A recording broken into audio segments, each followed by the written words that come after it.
And you know, unlike the executive and judicial arms of government, we have had to be offended a number of times, and even we lost almost all our properties. And so we are now struggling to get even our lands for us to be able to put up some structures to accommodate Parliament. Many of you don't know that even the residence of the Speaker was almost sold to private sector. Actually, it was given out. It's when they went to register that Lands Commission identified that that is the residence of the Speaker. Luckily, I was inside, so it was saved.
Seeking to change the course of the agriculture sector, the President in August 2023, with the new Minister of Agriculture, launched the Planting for Food and Jobs 2.0.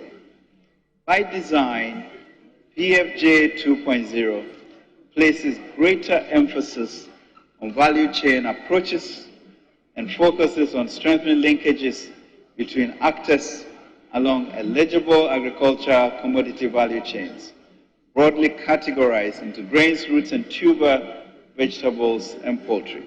PFJ has a special focus on poultry to address the heavy reliance on imports.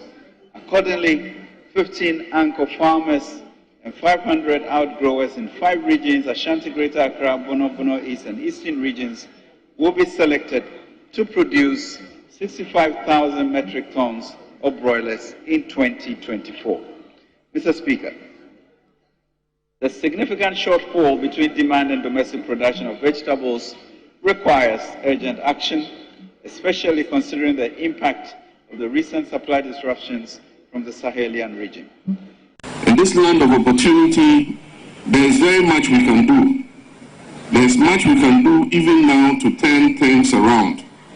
And I am heartened that my recent suggestion of operating a 24-hour economy in Ghana has been heard by the Finance Minister, as he mentioned in his recent budget statement in the form of what he called the 9th economy.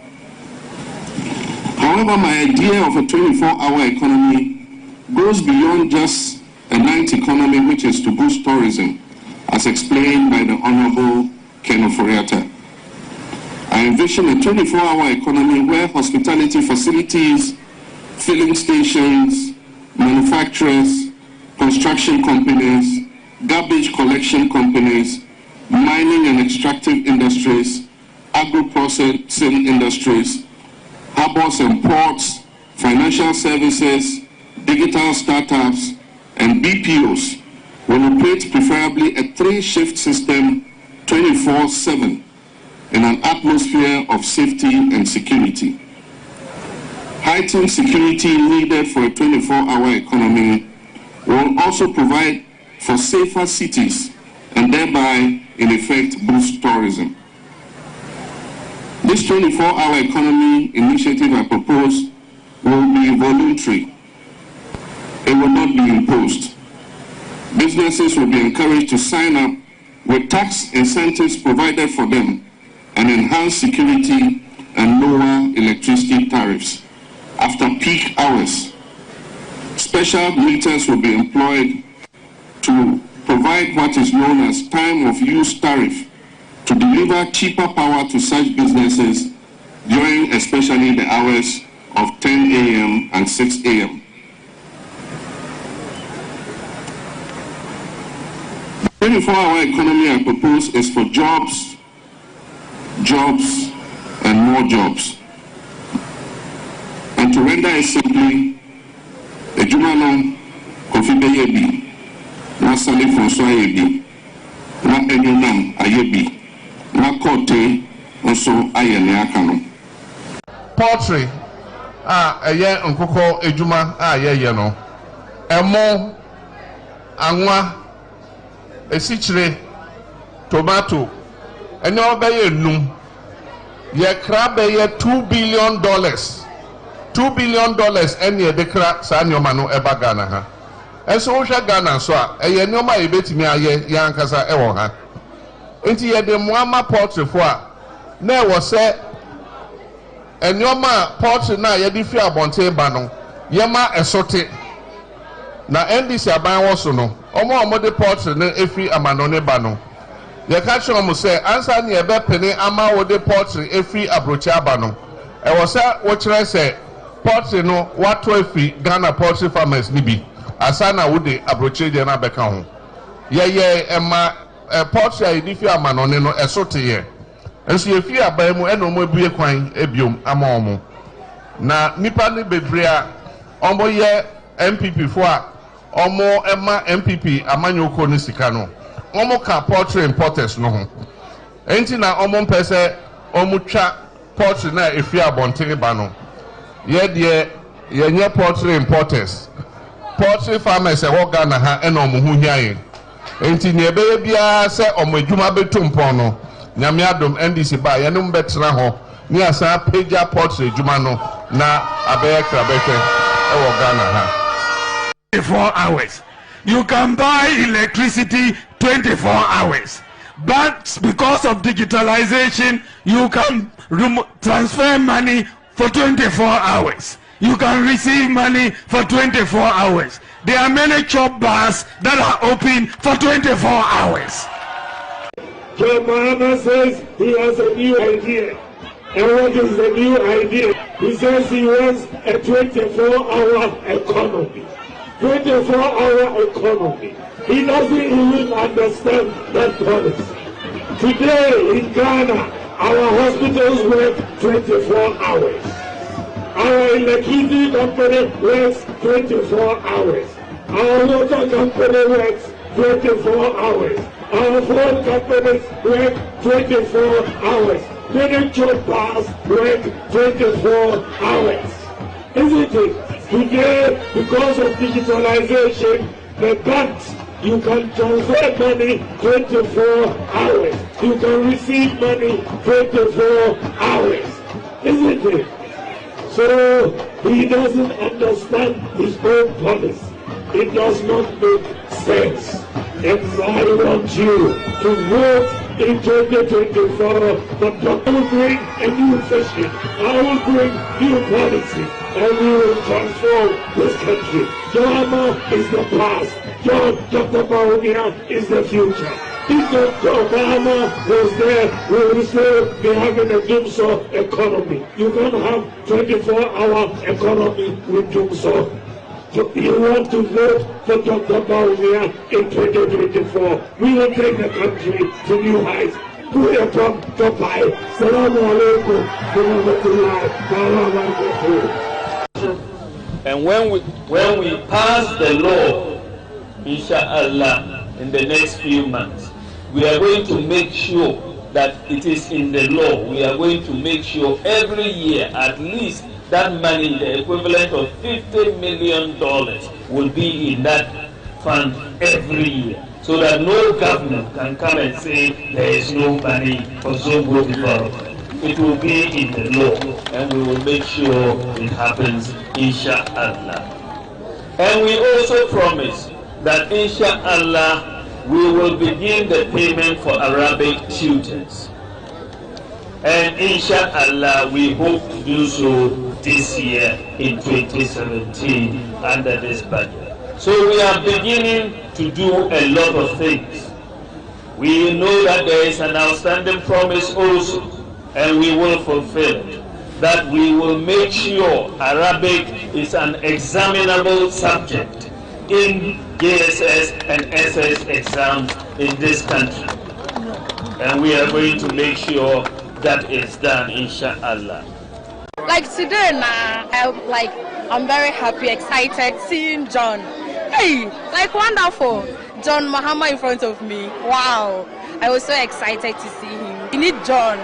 Seriously, we need John to come and fix everything. Yeah. We should vote for John Dramani Mahama because Nando and Baumia said they will pay their allowances. I beg you, Nanado and Baumia, if you are hearing me, you are here in Krobo, nursing training school. They said 2 years now you haven't paid them their allowances. Let the alawa come. And this time, the lies won't work.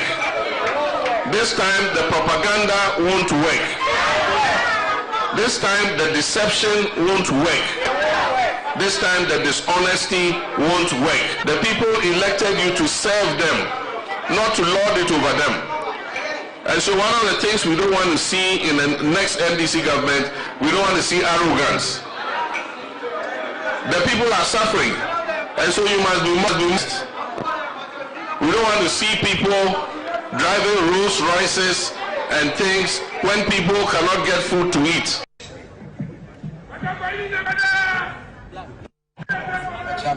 So, and suffering, and I'm so for Papa said, so, Hombrami Indian Comofa, Confanochi, Ayasabia, Unamunina Mapa. So, in 10 years, depending on a Bizuwa, a betting case, a shame, I ever drinking Confanochi, Ayasabia, Quay de Befaso. So, a meti everyone may, Nanaya, abiding a bed to a dear no Confanochi and Obama. Over Kachans and I said, you may dear Shemensano. Me here one moment, some woman who does. So, or the 2 men in them say, I'm Pamia, maybe I'm a waper, maybe I'm waper, emergency, you walk a crown until one like you be ever said the OCT. So, may I cast my dism coherence and I'm the answer. So,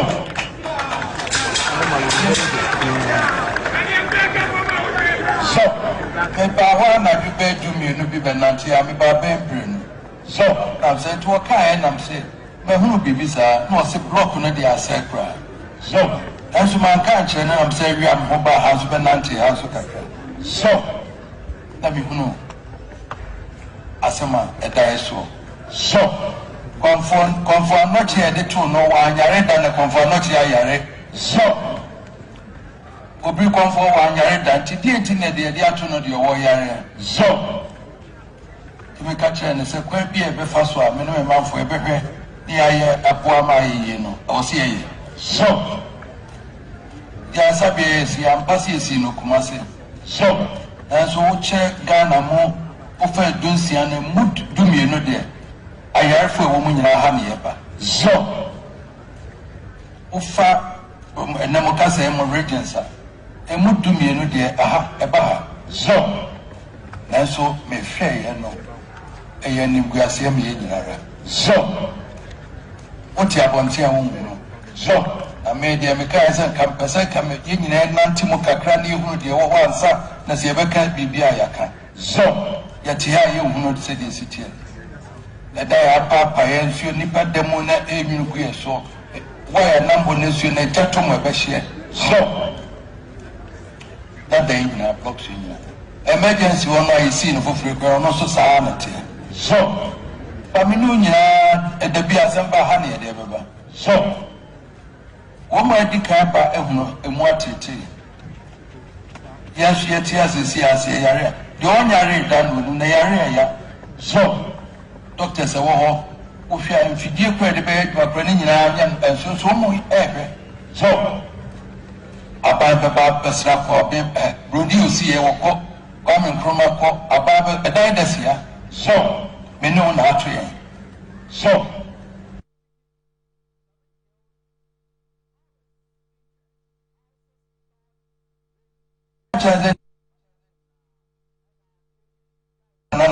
Debbie or America. So, I was here to quiet before. So, Sika more after you had too many. But the nation take simple a fear Piara, a Sias, who Kumasi Piara, Sawamame, Sidi Waha, Nasa Sidi, Nukra, 200 cities, crab, or Smith Brown, the Mammy, I bet him there. So,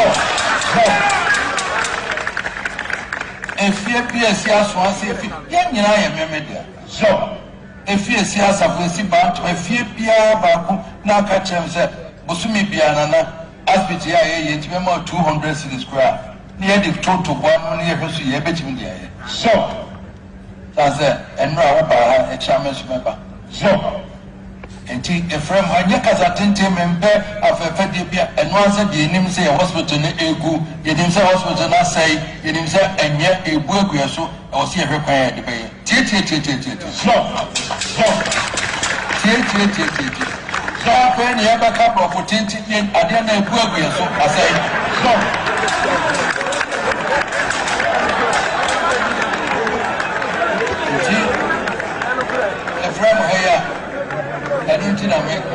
So, and you ma a waha a gratitude for Mapa and Branch any again now.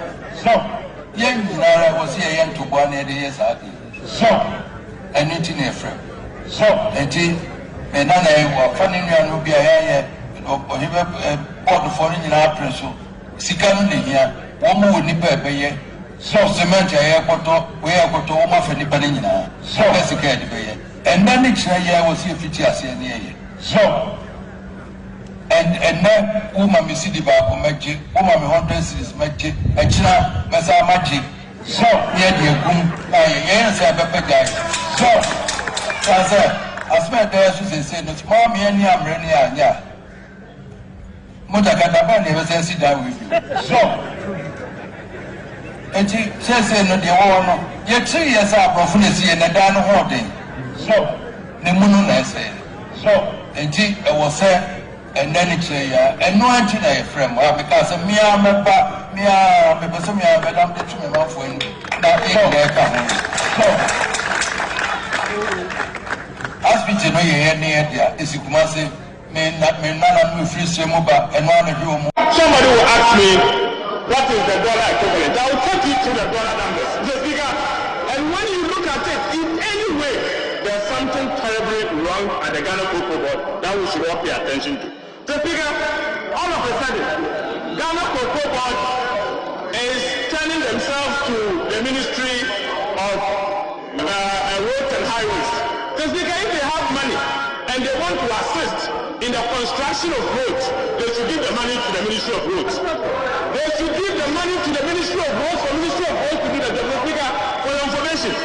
Cocoa Board has awarded a contract worth 21.7 billion Ghana cedis. 21.7 billion Ghana cedis. The figure, as we speak, they have claims for interest on delayed payments because they cannot pay this amount. The speaker claims on delayed payment alone. That's their own document, and the speaker, this document was given to us by Ghana Cocoa Board. Claims on delayed payment alone is 264.6 million Ghana cedis. Delayed payment. The speaker, Cocoa Board needs some attention. The speaker, aside that, we were told that last cocoa season they spent $45.6 million to purchase jute sacks, cocoa sacks. $45 million. The speaker, they said that they purchased sacks worth 75,000 bales. 75,000 bales. Their own document. Each bale comprises 300 pieces of cocoa sacks. 300 pieces. At the cost of $603.19 per bag. This simply put is that one cocoa sack is $2 plus. So Speaker, not long ago, we were purchasing this cocoa jute sacks under $1. Show me the evidence, all the evidence. Mr. Speaker, not long ago. So what at all is happening? What at all is happening? $2 per bag. Mr. Speaker, aside that, this 75,000 days times 300 will give you something around 1.4 million tons. 1.4 million tons of cocoa, but you purchased only 700. So it looks like you purchased about 650,000 metric tons. So you were just buying the cocoa sacks. Once you don't have the cocoa, you put it inside the sack. You were buying the cocoa sacks, but you don't have the cocoa, you put it inside the sack. And you are pouring the sacks in the warehouse. So bigger, cocoa board needs some attention. They need some national attention. And I'm not saying this because my brother Brian has become a minister. The Speaker, I'm not going to just became the Minister of Agriculture responsible for cocoa. But Mr. Speaker, the truth is that this room, me, as I sit here, I'm approving it largely because of the farmer. Other than that, this is a matter that we should have rejected. We should have rejected it and then get cocoa board to do some due diligence in the way they are managing the affairs of Ghana Cocoa Board. So Speaker, let me tell you another story. Not long ago, Cocoa Board issued, by the time we were leaving office in 2016, the Speaker, I was indeed a member of the board of Ghana Cocoa Board. Not only that, I was the chairman of the finance committee of the Ghana Cocoa Board. So Speaker, we left office with cocoa bills worth $1 billion, 1 billion Ghana cedis arrest. The Speaker, today, Cocoa Board has issued bills worth 14 billion to the extent that between 2016 to 2017, they have increased the loan that they owe ordinary Ghanaians from 1 billion to 14 billion. So Speaker, to the extent that they cannot repay that loan, and as we speak, they have to force holders of cocoa bills to receive their haircuts. Ridiculous proposal from the minority chief whip that we take a vote on the amendment being proposed by the majority. Where is he coming from? This chief whip for the minority, if you allow him, is capable of setting this house on fire.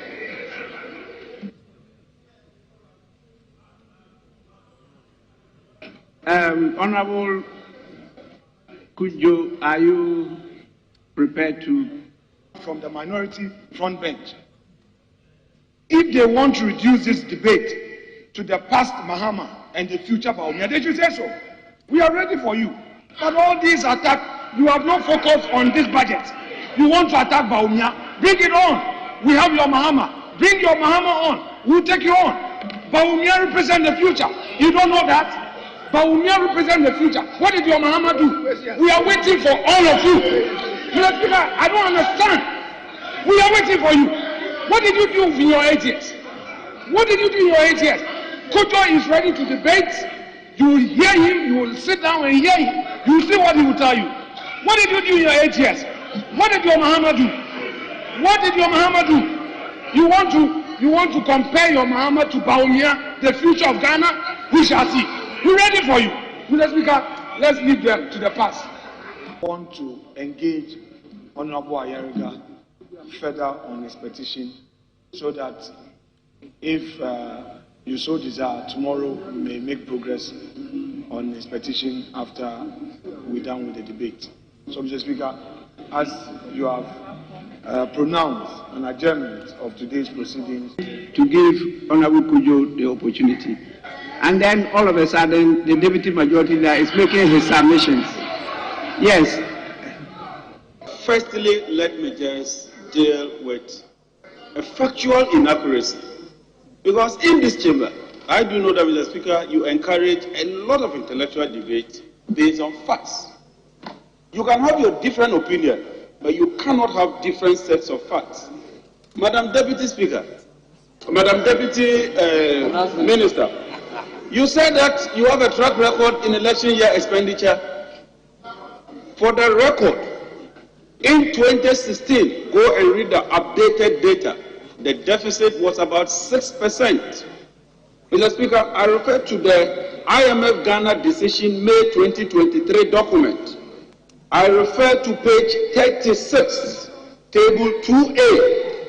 In 2020, under your regime, election year, your deficit was a whopping 17%. Wow.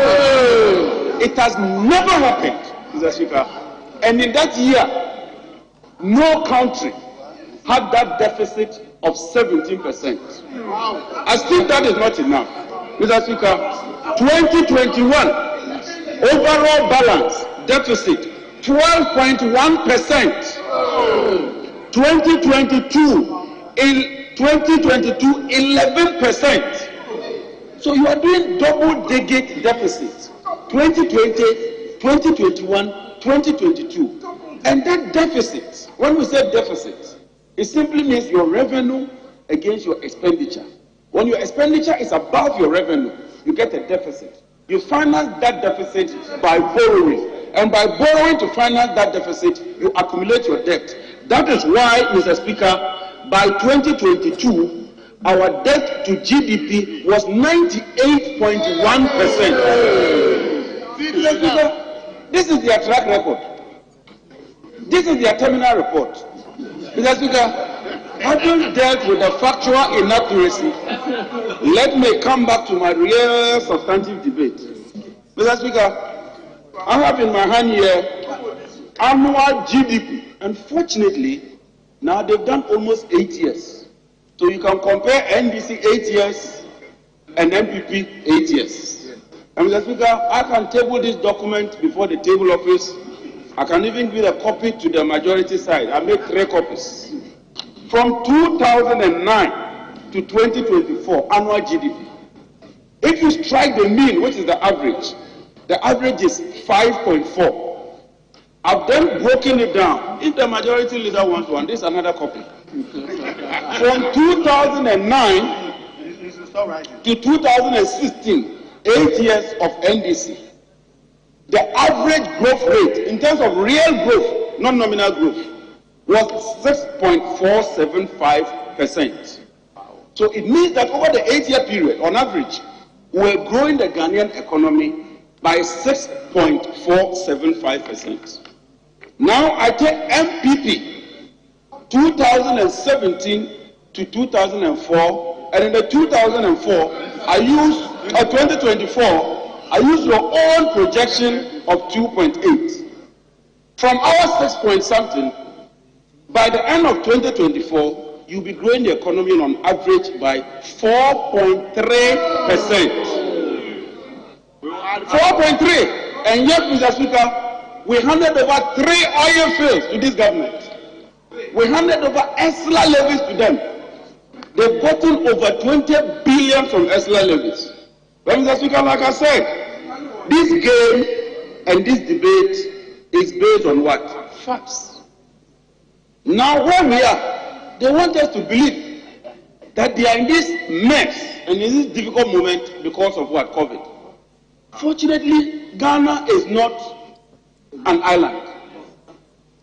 And I have decided that I'll use the minister's own budget to deal with the facts.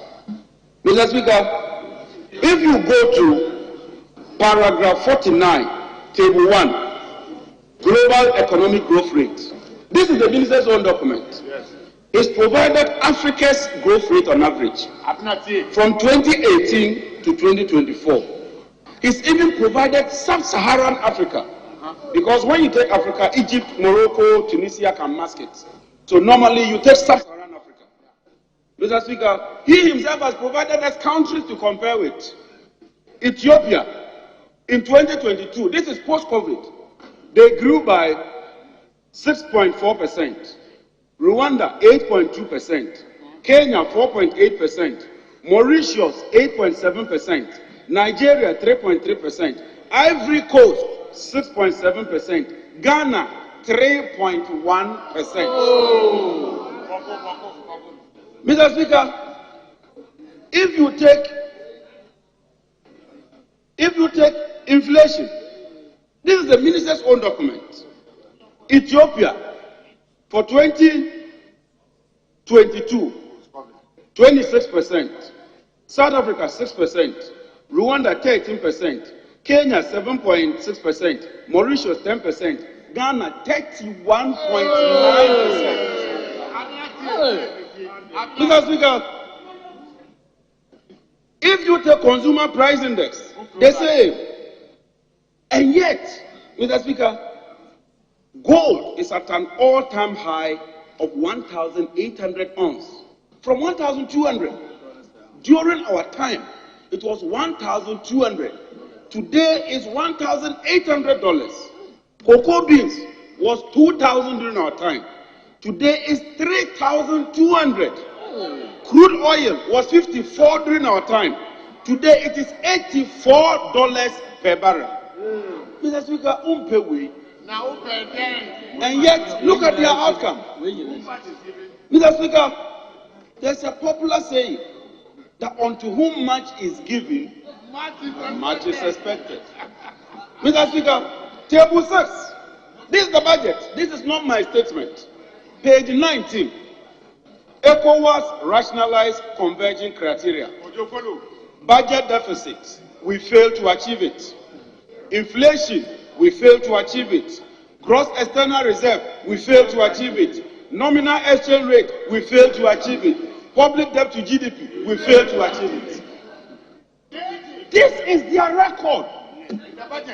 And yet, you want to break the 8 with this lackluster performance? With this record,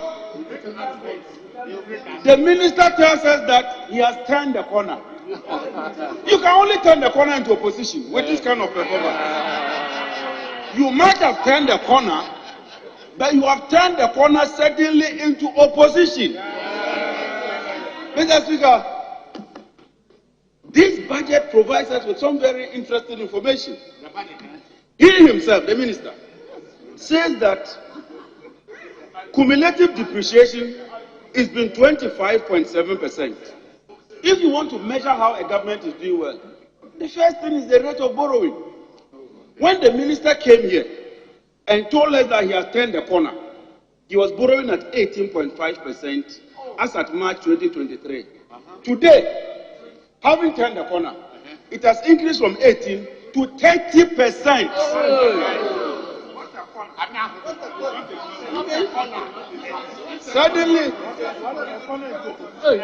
Certainly, this corner has landed the car in a ditch. Mr. Speaker, if you want to look at an economy, it's not based on the nominal growth rate. Because inflation alone can just grow your economy. With the same goods and services, inflation can make it more expensive. Because when you value the final goods of goods and services, you might get a huge figure. So you look at where you call growth poles. That is how you measure an economy. So one, you look at the industrial sector. Mr. Speaker, paragraph 108. The industrial sector contracted, that is not growing, negative 2.2%. The manufacturing sector contracted negative 1.1%. Electricity, negative 0.7%. Construction, negative 8.9%. Water supply, negative 4.9%. These are this year figures. This year as we speak. And you tell us that you have turned the corner. And I refer to paragraph 108 and paragraph 110. Mr. Speaker, every statement I make in the budget, I will quote the paragraph. I refer to paragraph 115. Wow. Mr. Speaker, credit to the private sector determines your growth. Do you know what we are doing? No. private to the private sector has decreased to 2.8% from 41%. Last year, credit to the private sector, 41%. This year, 2.8%. And you know why? Government is in the market borrowing at an astronomical rate. And that is where you lead to what you call crowding out of the private sector. When you crowd out the private sector, it leads to unemployment. No wonder today the unemployment rate is in double digits, Mr. Speaker. Our international reserves has reduced from 2.3 months of import cover to 2.7 of import cover. Mr. Speaker, certainly, Mr. Speaker, this cannot be a good story at all. Mr. Speaker, you cannot, and that is a fact, and I do recall that when President Akufo-Addo was campaigning, he said, when my government comes and we don't perform in 2024, do what? Put us out. Mr. Speaker, how can you superintend over a collapsed economy and ask for another 4 years? How can you superintend over an economy that has been declared as bankrupt in this same budget? The minister himself says that having triggered the non-payment for our Eurobond and other external debt, Ghana technically declared itself bankrupt. It's in the budget. How can you have the worst currency in Africa and still expect that we should vote for you? How can you collapse your own NAPCO, your own flagship program, trumpeted by Dr. Mahmoud Bawumia? How can it collapse and expect that you should be brought back into power? Mr. Speaker, the Vice President, His Excellency Dr. Mahmoud Bawumia, promised the people of the Zongos that he cares for them and he cares about them. Wow. And that he will come with the Zongo Development Fund and you put a seed money of $200 million. Beyond that, every year you make available $50 million. Today, this budget, we can just check the figure for Zongo Development Fund. It's $1 million. Oh. As if that is not enough. Oh. As if that is not enough.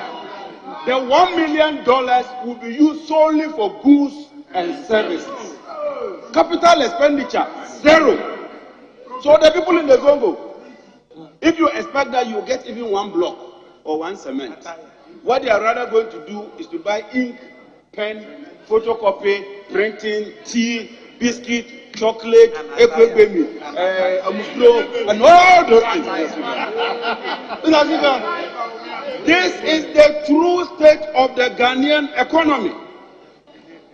The head of the economic management team, we are not personalizing him at all. We are dealing with his competence. He has proven that he cannot handle this economy. That is his core duty, to manage the economy. Now he wants to turn himself into an IT man and talk about IT. No, we want you to deal with what? With the economy. But I have a message, Mr. Speaker. And this message for me means a lot. Mr. Speaker, I have a message for the ordinary Ghanaian whose investments has been wiped off from this toxic domestic debt exchange in the form of haircuts. Mr. Speaker, I have a message for the teacher who today cannot make ends meet. I have a message for the disappointed Abosokai trader who was told that Honourable member, you have 2 minutes. They will give them half price at the ports, and yet they are struggling. I have a message for the NAPCO employee who is sitting in the house and doing nothing. I have a message for you ordinary Ghanaians, the suffering masses of the ordinary Ghanaians, that in the coming year, in 2025, the 24-hour economy is coming to Ghana. Yeah. The nation builder, His Excellency John Dramani Mahama, is coming back to power. Yeah. Mr. Speaker, on this note, let me thank you for indulging me, and let me serve a caution that victory is certain. Victory. What is the difference between the ordinary thief and a political thief? Number one, The ordinary thief steals your money, your bag, your watch, and your jewelry, isn't it? But the political thief steals your future, your career, your education, your health, and your business. Number 2, the hilarious part is that the ordinary thief will choose whom to rob. But you are the one who choose the political thief to rob you. Because we choose them. We vote them. We blindly say we are not blind. Who is deceiving who? The ridiculous part of the whole issue is that we will fight to defend and protect our belongings from the ordinary thief. Is it not? But we fight each other to defend and protect the political thief. Is that not what we do? Thugs will be fighting themselves to protect those that are stealing our career, stealing our job, stealing our health, stealing our success. What a shame. If you reach a certain stage in life and there is nobody who can look you in the eye and tell you the truth, you are doomed. And that is where our country has gotten to. We need to rescue this country. Wallahi. And I feel very terrible as a Ghanaian at this time. This country is in serious trouble, ladies and gentlemen. We are in serious trouble. We need to rescue this country, ladies and gentlemen. The presidency has been so depraved, so muddied, so dirtied, that I tell you in all sincerity as a Ghanaian, that I feel terribly sad today as a Ghanaian. We need to rescue this country. Wallahi. Inshallah. Please don't cry. We shall rescue our country.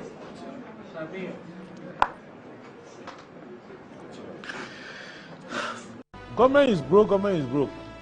But people are spending billions to go inside the government that is broke. Have you ever seen a minister who resigned because government is broke before? Government has no money. Have you ever seen a governor who said, ladies and gentlemen, when I was elected, I thought the government had money. Now I discover government has no money, I resign. Have you ever seen it? Government has no money, but they are bringing money out at election time. Where is that money coming from? So they are lying. What is happening is that there are 2 types of wicked people in government. Type 1, they eat current money. Any money they find in government, they will eat it.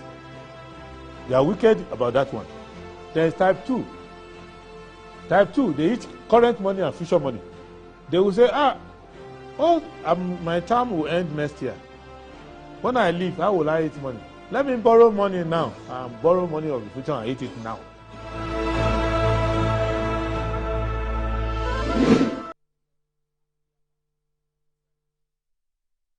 Hello, good morning. Welcome to the show. This is Morning Ghana live on Metro TV. It's a Wednesday, the 22nd day of November 2023. By His grace, we're live and we're here. We're at another edition of the show. Our gratitude to go to the Most High God for the rare privilege of being alive and, of course, the opportunity of having another conversation around the top stories making the rounds here in our dear Republic. I'll let you into our panel for the morning's conversation shortly. But let's take a look at the front pages of our newspapers. Daily Graphic.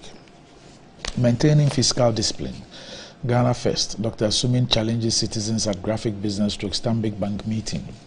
Help to resolve Baku conflict. Nairi urges Vice President. Local content confab opens. Energy Minister calls for deeper collaboration. National Security impounds smuggled vegetable oil. Owner arrested. Ghanaian Times. Bloody chieftaincy clash at Wanchiki. 7 killed, others injured. Houses torched. Many flee. Non-functioning of streetlights, 20 traffic controllers, 31 cables vandalized in Accra. Ghana records $200 million trade surplus in first half, trade report. Recapitalize distressed state entities to propel growth, ICU. Daily Guide. Bawumia fires Mahama over 24-hour economy. A focused air trial set for December 5. Speaker's residence not sold. 8 dead in Nkwanta clashes, curfew imposed. The New Crusading Guide. Running mate choice. Bawumia must go for oil and gas expert. To tap into vibrant sector, stakeholders tip world-renowned engineer Ben Asante. Steering Ghana towards economic growth, collective duty upon Nkrumah. I have the vision to transform Afram Plains South, Willie Hall. Transforming Ghana's educational landscape, President Kufuor's vision for 21st century schools. Please extorting 2,500 Ghana cedis and TNT to settle land disputes. California Secretary of State commends government over success of Ghana Card initiative. The insight: 2024 budget is regressive. SMG Child's government calls on Parliament to reject policy statement. Speaker Bagbin cannot lie about the sale of his residence, claims women's group. Adumaku poised to snatch Okankwe South seat for NDC, says youth empowerment is his priority. Tama Central residents give MP thumbs up over development projects.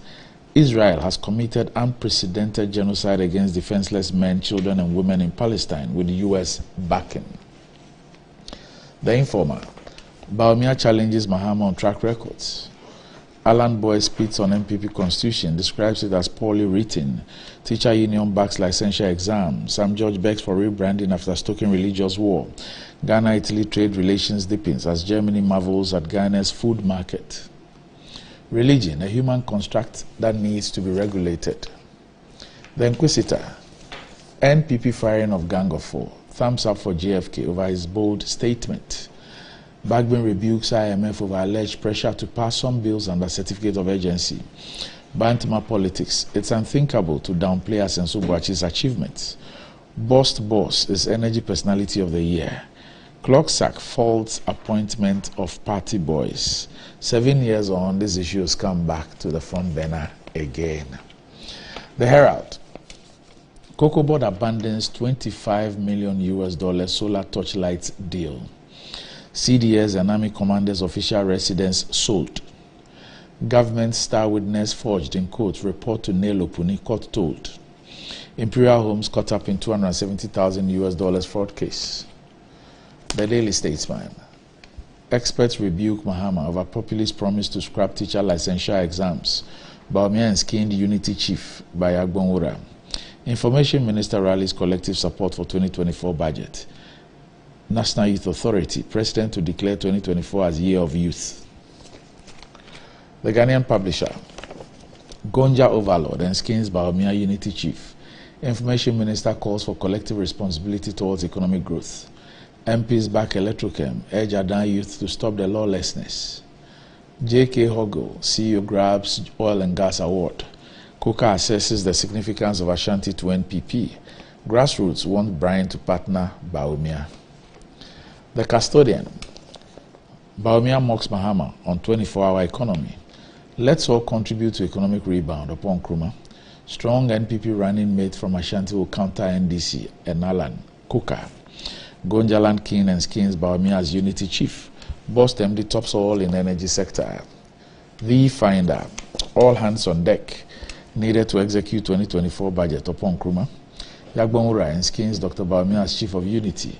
Customs seizes illicit tobacco products worth 7.9 million cedis. Airline restricting importation of selected strategic products laid in Parliament. 6 killed in Nkwanta shooting. Daily Post: Cocoa Board CEO lied over cocoa forward sales. He must render an unqualified apology to President Mahama immediately. Honorable Eric Opoku. Bagbin: Akufo-Addo now a lame duck. Majority leader a limping man. Ibrahim Mahama supports full medical surgery of young man with waist and eye problems.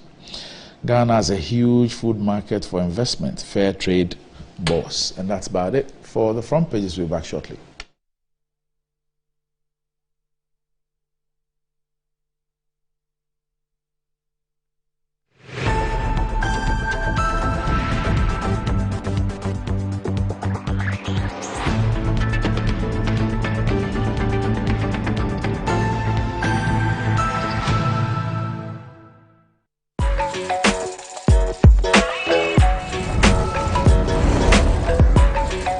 You are your own person, unique, one of a kind, special. That's why you deserve everything tailored to suit your particular taste, your preference, your needs.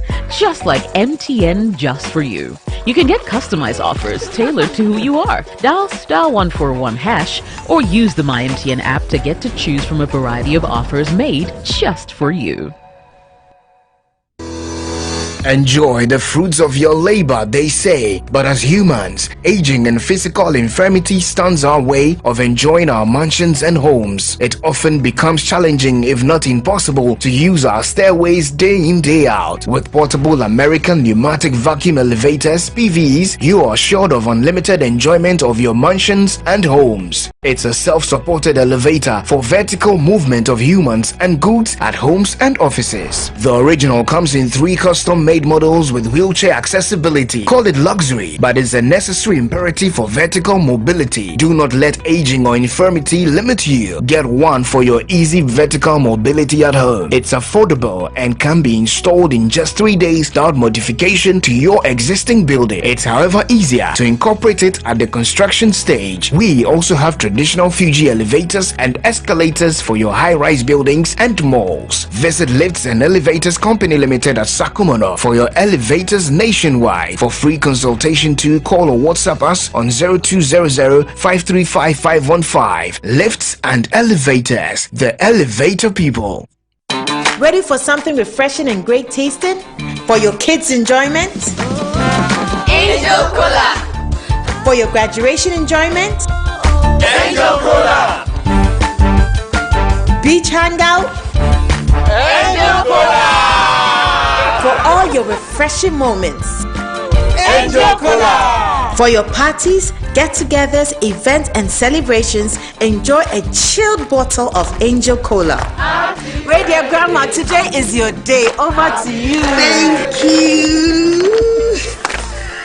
Enjoyment Cola. Angel Cola. The Enjoyment Cola. Enjoy all your moments and fun time with Angel Cola. This advert is FDA approved.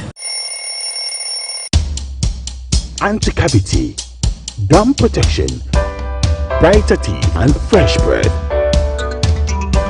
I'm a fair missy way. The patch of Bantama. Matias.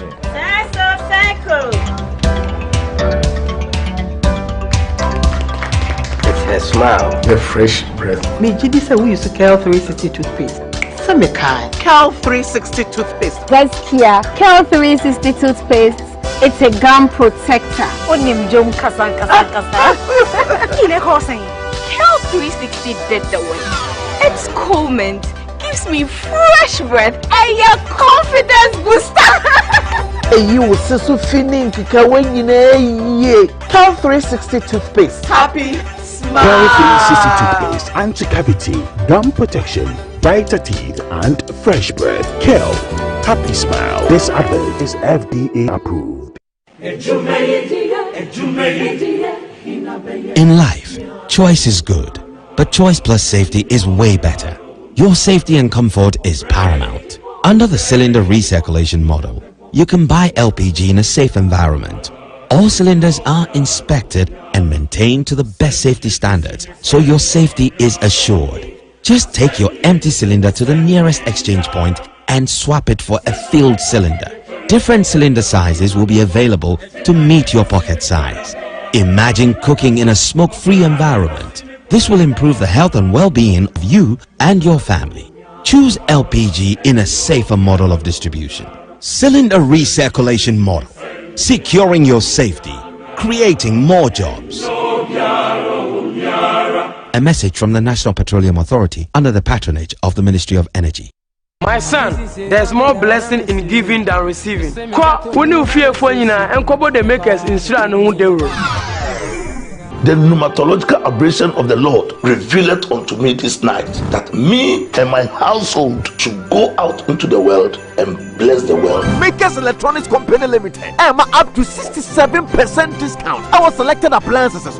This is what I call quintessential immaculatability. The Makers Electronics Company Limited. Ewo Taifa Burkina Highway. Amasa Mainzongo Junction. Edike Pharmacy Dine. Oyer Fateman Boga Junction. Ashaman Valco Flat. Kumasi. Ahinema Kokobin. Asafu Bwachi Hospital Junction. Takradi. Efiekuma. Number 9 Market. Tell mom and dad about the Makers Blessing Attack program. From 0552 222 253 and 0552 222 254. Terms and conditions apply. Everybody knows Acrobato. And if you know Acrobato, it means you know M-Punch Homeopathic Clinic. M-Punch Homeopathic Clinic is my pillar. Let's hear what others are saying about M-Punch Homeopathic Clinic. Who will be careful M-Punch one? Chesena me ankasa me period na say problems wom. Ntina ma wo ho idea ma me. Papa chesena nya asem ketewa. Na me coin point no mo hwe me modem no mo hwe bibia na so mo meduro. Mo meduro me fire no. Ene ma won kura me enu. Foforo kwa na me kwan mu a eba. Head everything yourself. Me ma me no adwodwo eda ho a wontumi nante. And then call end point. O mama numra and then the white dear what me sorry ananti. That's end point for you. Hello. Hey, what chair? Okay. A free bra with the end point what dance. I'm a choir no. Me just say my name koye and person my name and then Gina Sabema. Now me be here for there. The one in You heard everything. I have secret. End point is my secret. End point homeopathy clinic. I'm free. Discover the perfect blend of quality, modern elegance and affordability with Kingdom Home Real Estate. At Kingdom Home Real Estate, we cater to both local and international clients, offering exceptional housing options in Ebri and Ekropong. Our properties are conveniently located, providing a tranquil atmosphere, top-notch security, and essential amenities such as electricity, water, and backup generators. Our strategic locations offer easy access to popular tourist destinations, all within a 30-minute drive from Accra. Visit us in Ekropon right after the Latte Junction or in Ebri near the Ebri Girls Senior High School. Alternatively, you can reach us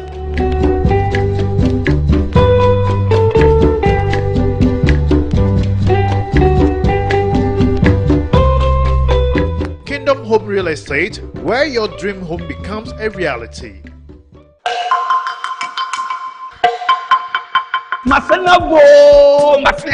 Say, you see, you call cashless. Say, cashless, yeah. You say, you can be a ECG office. You see, the power up back. And also, another you'll be beer. Set up auto credit. Set up auto credit and do our issue. So, what problem be a person is for everything? He lands over power up. So, and one on the two assembly up. So, only smartphone and money how. And there's only data and so on. And it's unique memory. And one said, who may know young phone. Oh, sorry. Who may know phone. No one direct star 226 hash. You are through there. You see the power up no mobile money, Visa card, Mastercard, a BHP here. You never see BHP. You see the power up. But how to show a down some? Ne simple pa.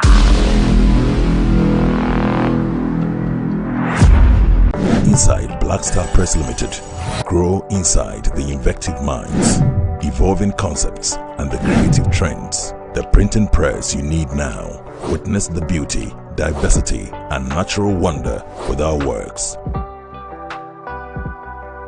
Inside Black Star Press Limited, in association with Lionhead Group of Companies.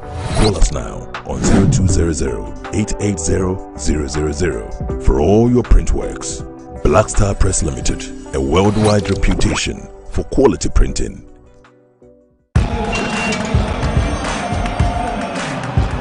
We are back bringing you the latest lineup from Betway.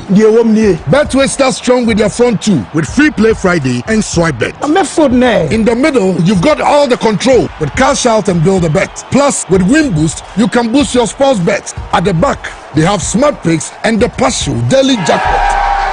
You always get way more with Betway. As you can see. This advert has been vetted and approved.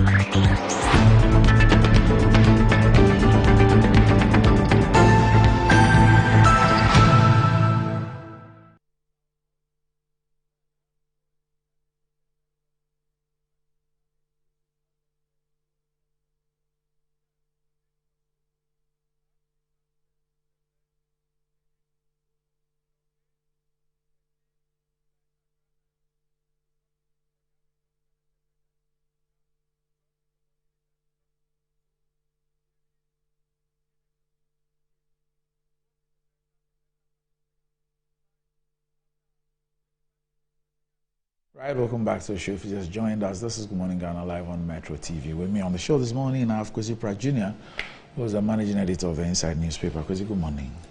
Also with me on the show is Erica Mwakuchum, who's a government spokesperson. Eric, good morning. Good morning, Randy.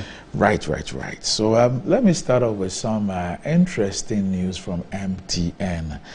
And imagine getting rewarded for doing something you already do every single day. Sounds too good to be true, right?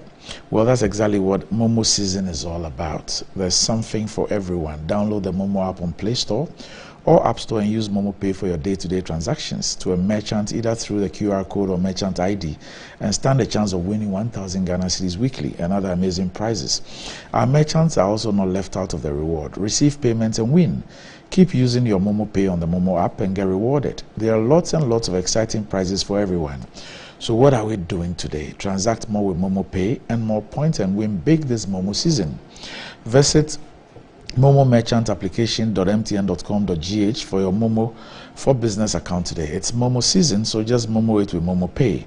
Terms and conditions apply. Now, if you have problems getting your kids to appreciate the need for brushing their teeth, well, sometimes it has to do with the taste of the toothpaste.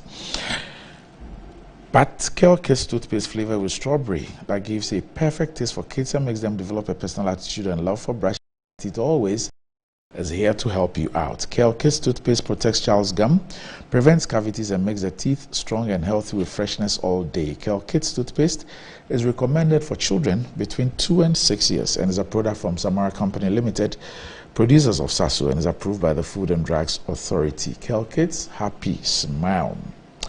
And well, they say from boys to men, right? Okay, so from kids to adults, and enjoying the fruits of your labor is as important as enjoying the mansions of your labor. The pains of climbing the stairs when not exercising could be challenging for all ages, but worry no more.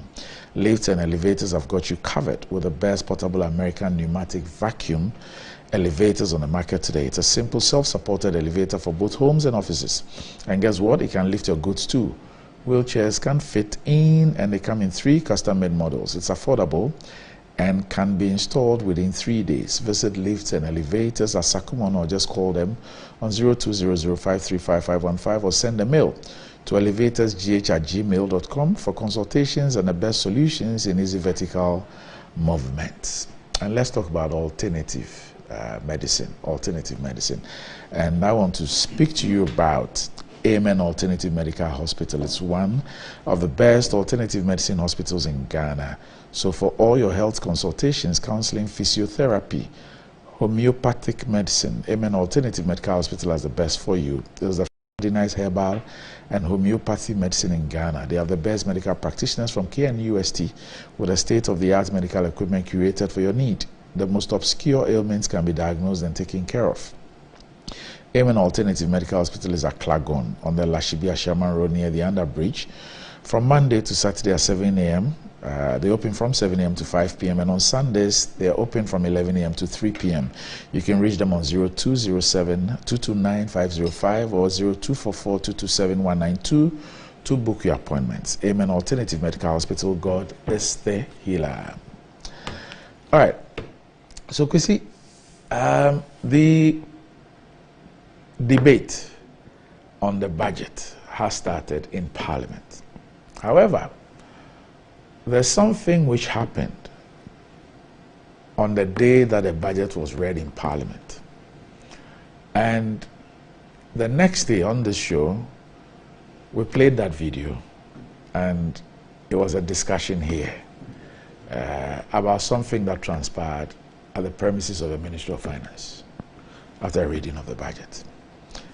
Well, interestingly, the issue has come up strongly again. The NDC MP he's the ranking member on employment, and he's also MP for Pro East, I believe, Dr. Kwame Donko, former energy minister, former power minister. He's raised issues and is asking for the civil servants to be reprimanded or punished for that, because I don't remember the last time we saw people in the public service, we saw something like that. But guess what? The Civil and Local Government Staff Association of Ghana, CLOGSAG,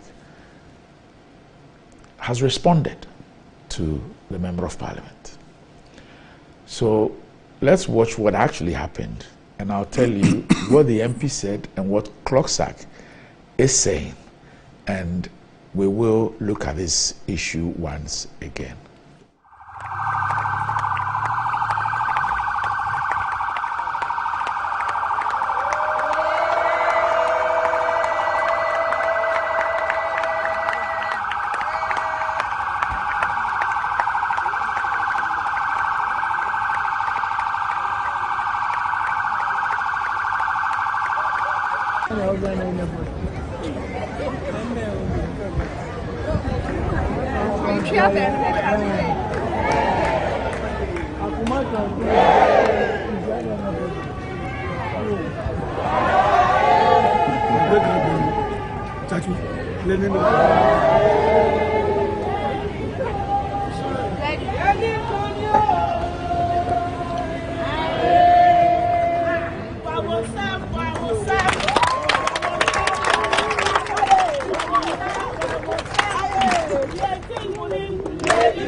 All right.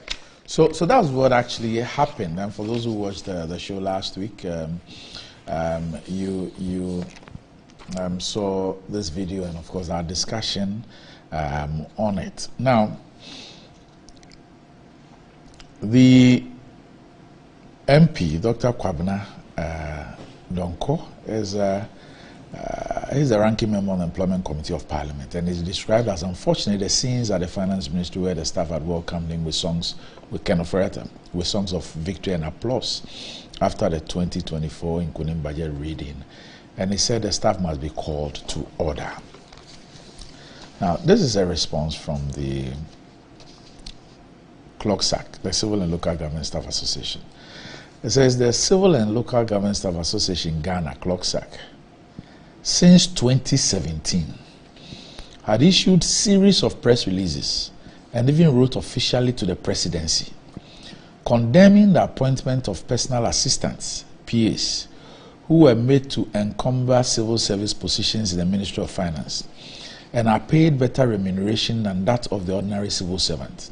Again, there were several apparatchiks and Goro boys hovering around the same ministry on a daily basis seeking political favors. No wonder the Minister of Finance was worshipped and praised on his return from Parliament after presenting the 2024 annual budget.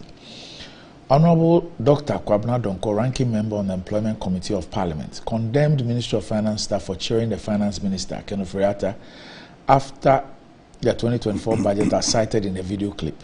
Kloksak would wish to state that even though there were officers at the Ministry of Finance welcoming the Minister of Finance back to his office from Parliament House, Honorable Dr. Kwabena Donkor did not remember that the menace of appointment of apparatchiks and numerous personal assistants had been harped on by Kloksak. If he had, he would not have presumed that all the cheerleaders in the video were civil servants. Suffice it to say that parliamentarians are voted into Parliament to enact laws. Where such laws are being violated in their presence in Parliament, Kloksak expects the parliamentarians to exert their power and nullify such violations. A case in point is the law enabling MMDAs to collect property rates, which was subverted by the Minister of Finance in the 2023 budget without any amendment to the law. Is it not interesting to note that the administrative procedure for collecting property rates is being reversed to the status quo to enable the MMDAs to be responsible for the collection of property raised in 2024. We had expected the MP for Pruis to ask for parliamentarians to be disciplined for failing to perform their duties and for allowing the Minister of Finance to usurp the authority.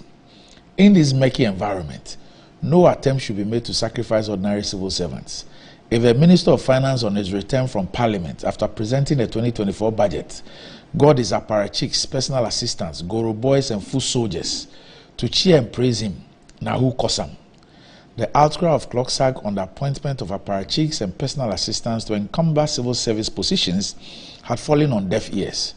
Who knows whether this deafening silence on the issue by parliamentarians is not due to the fact that they anticipate to benefit from it in the future, and is signed by Isaac Bampuado, Executive Secretary. Crazy. This is a statement that has some very choicy language and expressions. But it's brought to fore, like they said, from 2017, they've been complaining especially about that particular ministry. We know there's a bigger picture about the politicization of the civil and public service. And now even on numerous occasions have even said that it has so degenerated that it's now even reached middle level management of the public and civil service. But this is what we saw. These are the new developments. Yeah, Randy, I think that Clocksag has made a statement which is worthy of attention. It has established the principles and also has brought forth the evidence, you understand, which should enable all of us to take a position on what is happening. I watched this video, and if you watch this video, in the beginning, you hear some of the civil servants on the streets actually complaining that they've been made to stand there for too long and so on. I mean, there's some resistance. You can see that some of the civil servants who took part in this unnecessary, useless spin were not happy, and it is clear from the video. Now, for those civil servants, I think that it would not be appropriate, it would not even be justified to punish them. One, because clearly, if they refuse to participate in this charade, if they refuse to participate in this childishness, this unnecessary spin and so on, and they're being victimized, who will go to their defense? That's a critical question. These poor civil servants, they've been ordered to go and cheer the minister on his arrival from Parliament. Which one of them can refuse, knowing that there will be consequences? Would Parliament be able to defend them? Certainly no, they wouldn't even want to defend them. So that's a very crucial point. I mean, their reluctance is shown on the video itself. They make a point that from 2017, they have been raising this issue. Good. And they have not seen Parliament either amplify or support all the press releases that they've issued. I've seen several of those statements. Rather, they see by Parliament they are referring to the honourable member. Rather taking them on for this particular issue. I've seen a number of statements, position papers, which Clocksag had issued over the years, warning about the politicization of the civil and public service. And nobody has paid attention. Now, this is where it has taken us. It has taken us to this banal, primitive, outburst on the streets and so on. But Randy, I think that the issue is much bigger and much broader than what we are seeing. I used to work in the civil service, and I worked in the public service as well. It was unthinkable in those days for any civil servant or public servant to declare partisan support for a government or against government. It was unthinkable. These were the traditions which had been established over many years for good reason. Now, you would actually find public relations officers of state organizations proclaiming themselves as members of communication teams or political parties. Incredible. Never heard of it before. There's a new development. Now, Randy, the degeneration is deep. We've now come to a point where government has descended to the level where it is no longer just interested in appointing managing directors and boards of public institutions. It goes down to even appoint public relations officers. What is this? What is this level of degeneration?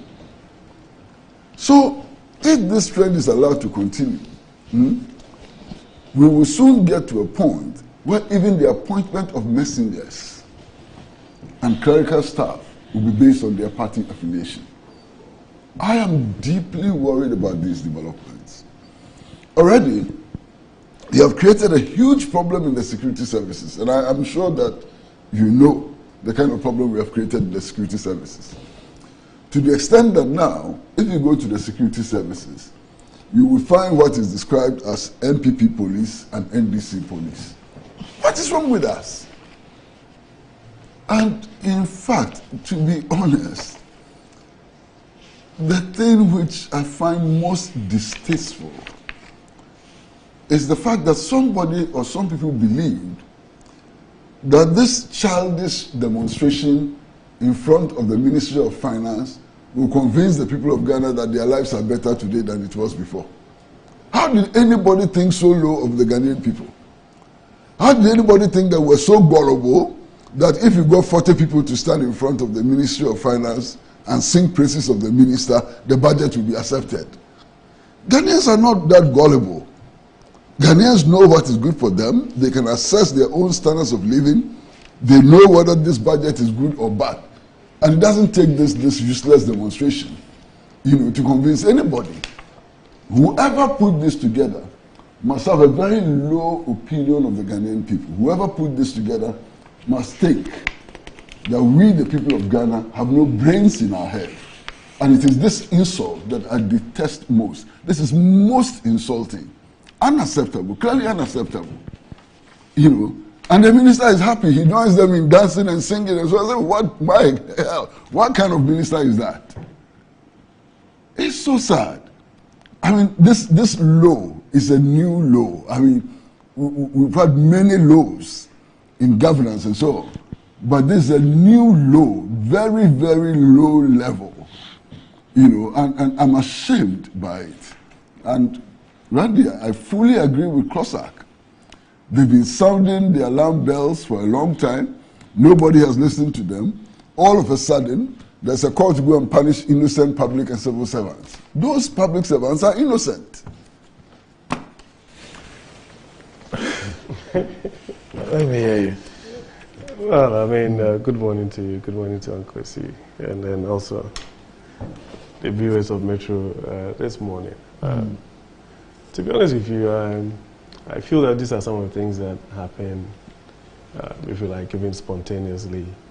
But this wasn't spontaneous. It was arranged. No, I'm just saying that I'm not too sure if, for example, the minister himself would arrange for people to come and meet him after he's read the budget. I mean, some of these things happen in the, if you like, in the spontaneous nature. I like certain aspects of Cossack's letter. They make certain very strong points. But I believe that sometimes as well, you can make points that doesn't necessarily have to, if you like,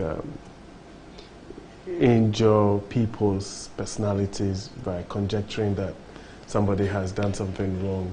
Especially when, I mean, I don't know if from taking a cursory look at these people, who is a Goro boy, who is a political appointee, who is an aide, and who is a civil servant. So if you lump all of these persons together and you make these claims, I mean, I think that it can be a bit problematic. Going forward, I also feel that, when you go to somewhere like the Ministry of Finance and run up to the budget and the amount of work that goes into that, and I mean the sleepless nights and the long nights and all that, putting all of these things together. It can be, if you like, forgiving that after the fact they would feel that they've done something that is a human's job, and then they should be applauding themselves for it.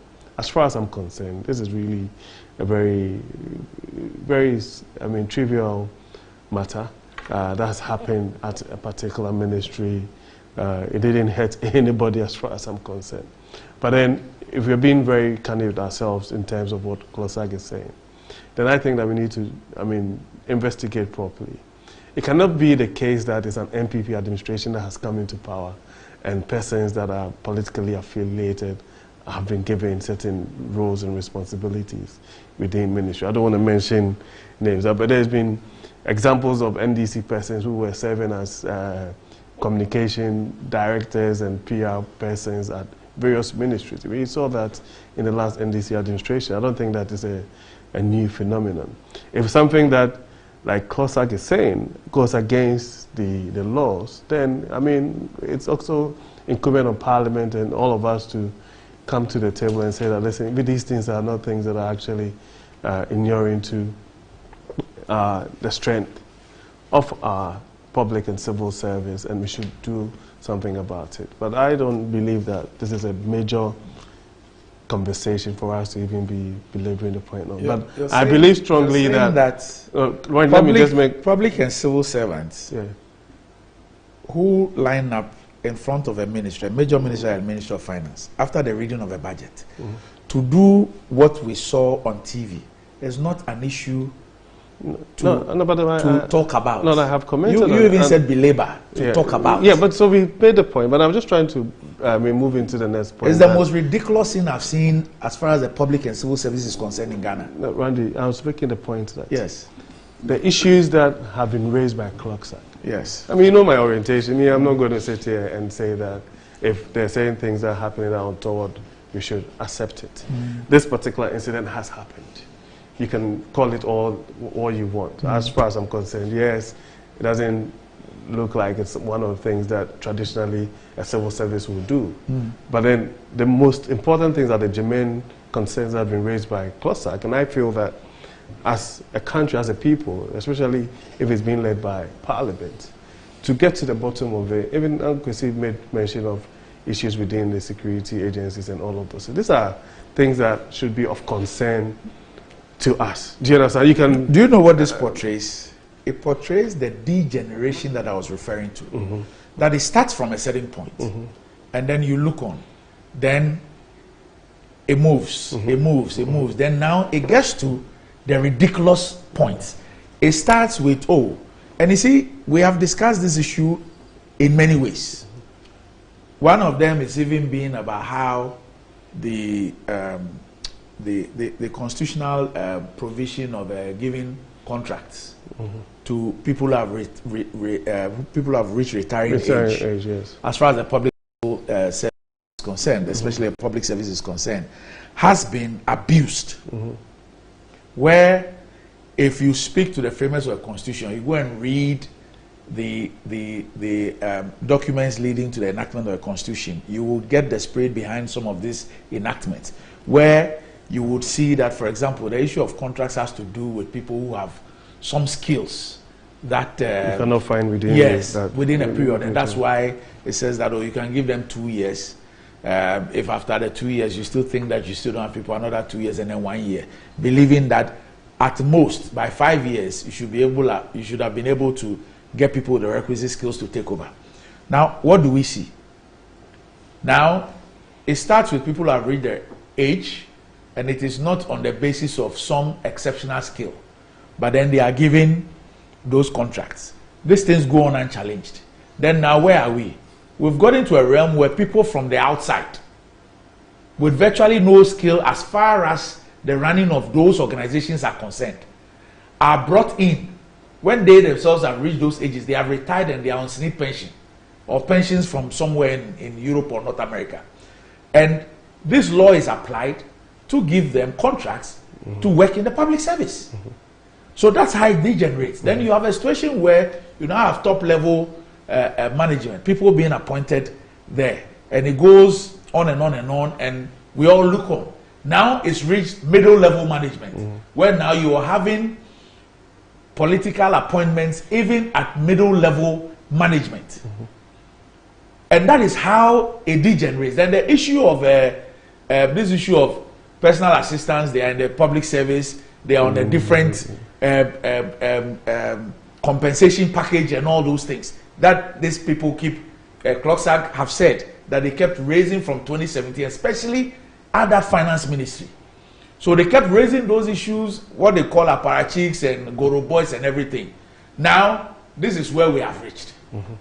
So it's a degeneration that it starts from a point. You look on sheepishly, then it continues. And it doesn't get better. It keeps getting worse and worse and worse and worse. And that's where we are now. Well, see, Randy, I won't, disagree with you that there's some level of degeneration if really going by what Clocksack is saying.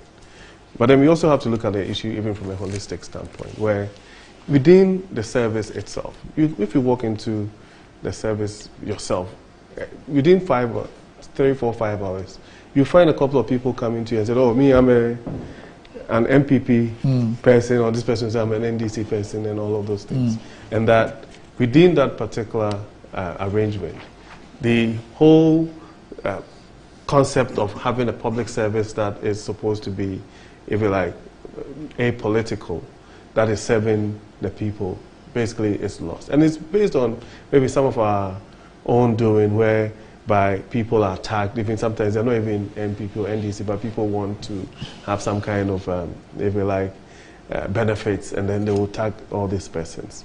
And so if you have a system that actually, for example, within the civil and public service that is based on a proper evaluation and of whatever it is has been done, then issues like, I think we've had conversations on this platform on promotions and how these things are gone about, and people even within the service themselves even complaining that sometimes some of these things are done and it's not done based on merit and all of those things. So it's a big, broad conversation if you ask me. What I think that should also be done, honestly speaking, is that whilst we have certain roles and responsibility within the civil service, that is like a career public or civil servant, right? We need to probably get to a point where we will be able to agree amongst ourselves what are the roles that, for example, a minister comes into office. He can maybe get 1 or 2 persons that he wants to work with by virtue of the fact that they have some skills. Because some of these ministries also have even vacancies for consultants. You know, there might be certain persons who, by virtue of their experience or where they have come from, will be coming in to give some kind of support to the ministry. So we can't say that just by the fact that some of these things have happened, these persons are not, contributing significantly to the development of our country, and even when it comes to these ministries. It is what we term political appointment. That, for me, I think that is an issue for certain people. But as we go along, I'm sure that some of these things can be dealt with. I believe that there can be an opportunity for Clocksack to dialogue with Parliament as a whole, right, and deal with some of these issues on the ground. You remember that? And then again, I think it's a bit of a digression, but you remember when we had this conversation even surrounding voting for MMDCs and DCs and all that, and the position that was taken by the political parties. Yes. Whereby they're saying that, why would you do that? Because these are positions that are used to, if you like, placate and reward party operatives and people who are aligned to the party and all of those things, right? But then if you're looking at it from the big picture perspective, and even the position that was taken by the president, it means that we are all, guilty of some of these things when it comes to, do we really want to run a civil and public service and a local service that is devoid of political considerations, right? And so we need to be able to get to the point where we agree on what we want, what the direction should be, if you ask me. If you take other jurisdiction, let's say if there's a change in government in the UK, for example, probably 30 people will lose their jobs. Because everybody else is actually within the public service and civil service framework, actually is there and is doing their jobs. You understand? In our case, we are all sitting down and looking at a constitution that actually gives the power to the president to appoint 6,000, 7,000 people. Do you understand my point? You know, so we can have this conversation on a proper, broad scale to understand what the implications are. Why is it that we've allowed ourselves to run a constitution that actually gives all these executive powers, and yet complain that the same system is too politicized, right? Because we benefit when so we even these powers that you allude to are still not enough. So, but that is my point. No, Randy, that's my point. I remember that we in opposition when, as part of the analysis at the IEA, represented the party, we used to have this small group called the winner takes all committee sort of thing, right? Where we were talking about how you, have an inclusive government and all that. But guess what? Once another party wins government, we stop all those conversations, because as far as you're concerned, it's an opportunity for us to wield all the power that the Constitution accords us. And that's why I'm saying that we can have these conversations in, if you like, smaller areas, but a broader conversation is what we have to have. I don't think that this is the time when we have to call upon ourselves to agree on a code of conduct for the civil and public service. This is not the time. We have already reached agreement. The civil service is governed by what you call the general orders, And I recall that between 1973 and 1976, there were debates about the neo-colonial character of the general orders then. Mr. E.A. Sai, who was then head of the civil service, actually instigated a debate on reforming the general orders. And the general orders are not what they used to be in 1973 and so on. They have been considerably reformed. So there's an agreement on how civil and public servants should conduct themselves. So we are now not going to look for how, to conduct ourselves as civil servants and public servants. The rules are there. The point is that the rules are being violated with impunity by certain political actors. And we know who those actors are. They have no respect for the principles of neutrality of the civil service and public service. They are deliberately politicizing these institutions and wrecking the governance of this country. And I think that Crossack is absolutely right, and all of us should protest vehemently at those who are deliberately and consciously lowering standards in our public service and also in our civil service, So that's clear. Now, the suggestion that the Minister of Finance is an innocent man and that he may not have been involved in orchestrating this and so on, I think is clearly unacceptable. You saw him in the video, clapping and dancing. He was part of it. Can I? Okay, carry on. No problem. No, that's fine. Go ahead. No, carry on. Go ahead. No, between me and you, there's no problem. Carry on. Say whatever you want to say. I was just going to say that if you walked into a space where some people are congregated by dint of being courteous and all that, you can't just walk off.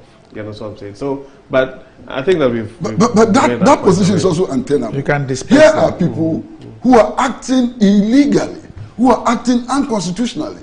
People who are acting in violation of the Civil Service Code, in violation of the Code of Conduct for public officers. The minister cannot claim that he just walked in, people were jubilating, and out of courtesy he joined them. What kind of minister is that? The minister cannot make any such claim. He's part of it. He's enjoying it, singing praises to God for this useless budget. You see, sometimes some people, Randy, they make God look so bad. Some people who claim that they are special worshippers of God, in fact, they do a lot of discredit to God. You mean God brought this budget? God had a hand in a budget like this? What kind of God is that? They should stop insulting their God. You understand? Because this is very insulting as far as God is concerned. And then you come and stand there, sing praise songs to God and so on, in your white and so on. So, it's an eyesore. Now, perhaps if this was the first time, look at him. If this was the first time, perhaps we could say that, oversight or something. This is not the first time. You remember when he organized a Kinky party? Have you forgotten? When they went and crafted some useless IMF deal and brought it, an IMF deal that has not taken us anywhere, they actually organized a Kinky party in that ministry. Look, the time has come for us to end this, how do they call them, theatricals, concert party things. We should stop doing that. This country is in serious trouble, my brother. Our country is in serious trouble. And it is time for those who claim to be our leaders to sit down, put on their thinking caps, consult as broadly as possible for us to find solutions to the problems which confront us. The organization of these kwani things, these kwani things would not take us out of our problems. In fact, they deepen the crisis. But I fully disagree with Mr. Kwabena Donkor. You are some of the people who are participating in this are innocent victims of the authorities. Clearly innocent victims of the authorities. Now look, in every country, when you get to the level where government as government becomes interested in appointing PR managers for institutions, then that country is in deep crisis. And I'm sure you would agree with me. After all the appointments that the president can make, ambassadors, high commissioners, commanders of the army and so on, ministers, district chief executives and so on, the presidency is now interested in who is PR manager for state institutions. What degeneration is this? Now, in the face of all that is happening, if we accept what is happening, I'd like to pose a small question, Randy. Randy, tomorrow morning, if there's a PNC government, or tomorrow morning, if there's a CPP government, would it be justified in cleaning the civil and public services of these people? Why not? Would it be justified? Why not? That is what we are doing. We are creating conditions for the next government. We need a reset of many institutions in this country. We need a complete reset of many institutions in this country. It's the truth. Randy, you are speaking my mind. It's the truth. We can decide to step and dance around it. That's the truth. I was involved in a conversation with some friends of mine last night. And after examining everything, and most of these friends were people who actually made sacrifices in order for us to end military rule and so on. And the question that everybody was asking was, is this what we fought for? One of them had actually lost his brother, had been taken to Gwenda barracks and had got missing and never been found. I said, my brother lost his life for this? Is this what we fought for? Clearly not. You understand? And the degeneration continues. So I think all of us came to the conclusion that we need a reset. We cannot continue as if things are normal. What we have reached, the degeneration continues unabated. And unless there's a reset, let's go back to basics. Let's start from the bottom. Because we are running into an abyss. Because you see, if we are not careful, we need a reset. If we are not careful and we do not focus on a reset, what's going to happen is that there is another administration. It will sack all of them. And on the basis of what has happened so far, they also decide to stretch it further. You understand what I'm saying? Yeah. Then, what are we going to have as a country?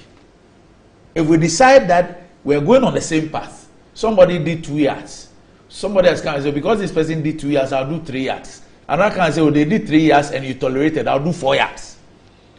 It must stop at a point.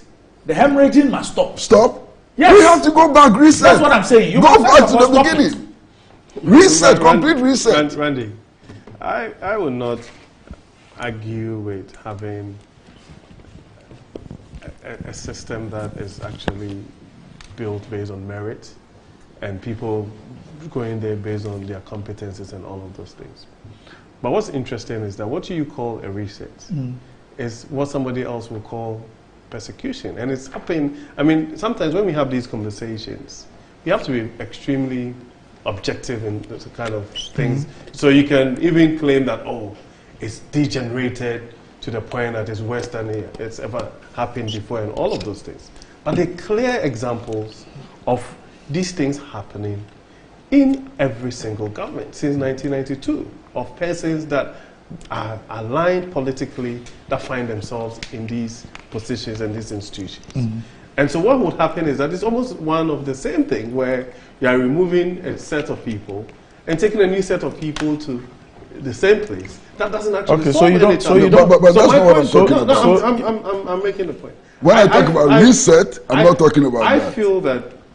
But that's what I was trying to tell you, that you get it wrong. Yeah. That's why I made the point that Party A comes in power. It has 2 inches of what is wrong. Then you have Party B, realizing that Party A was tolerated, they also decide to do 4 inches.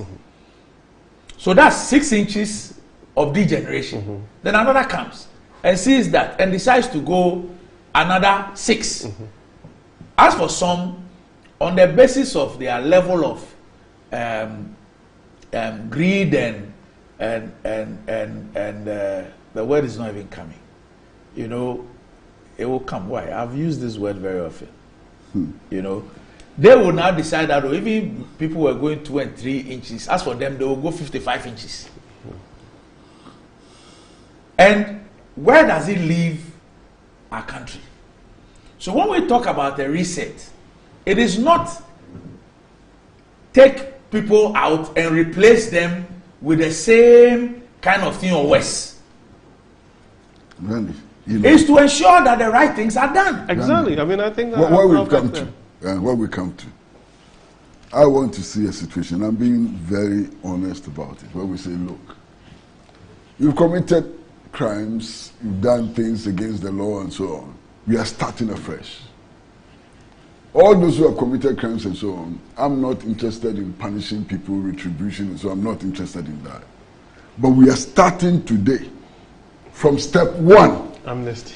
These are the rules. Everybody is going to follow the rules to the letter. Let's build the country anew. That's what I want to see. Because we cannot continue on this trajectory. This trajectory would only lead us to doom.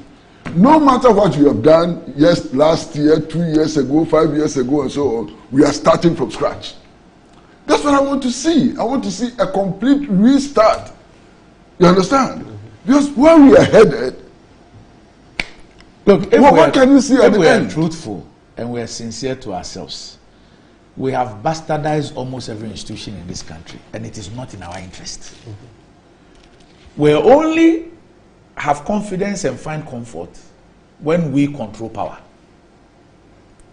When we don't control power, we then see the wrong in what has been done.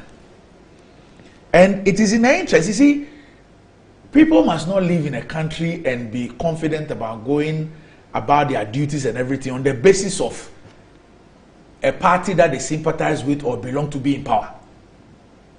People are citizens of a country.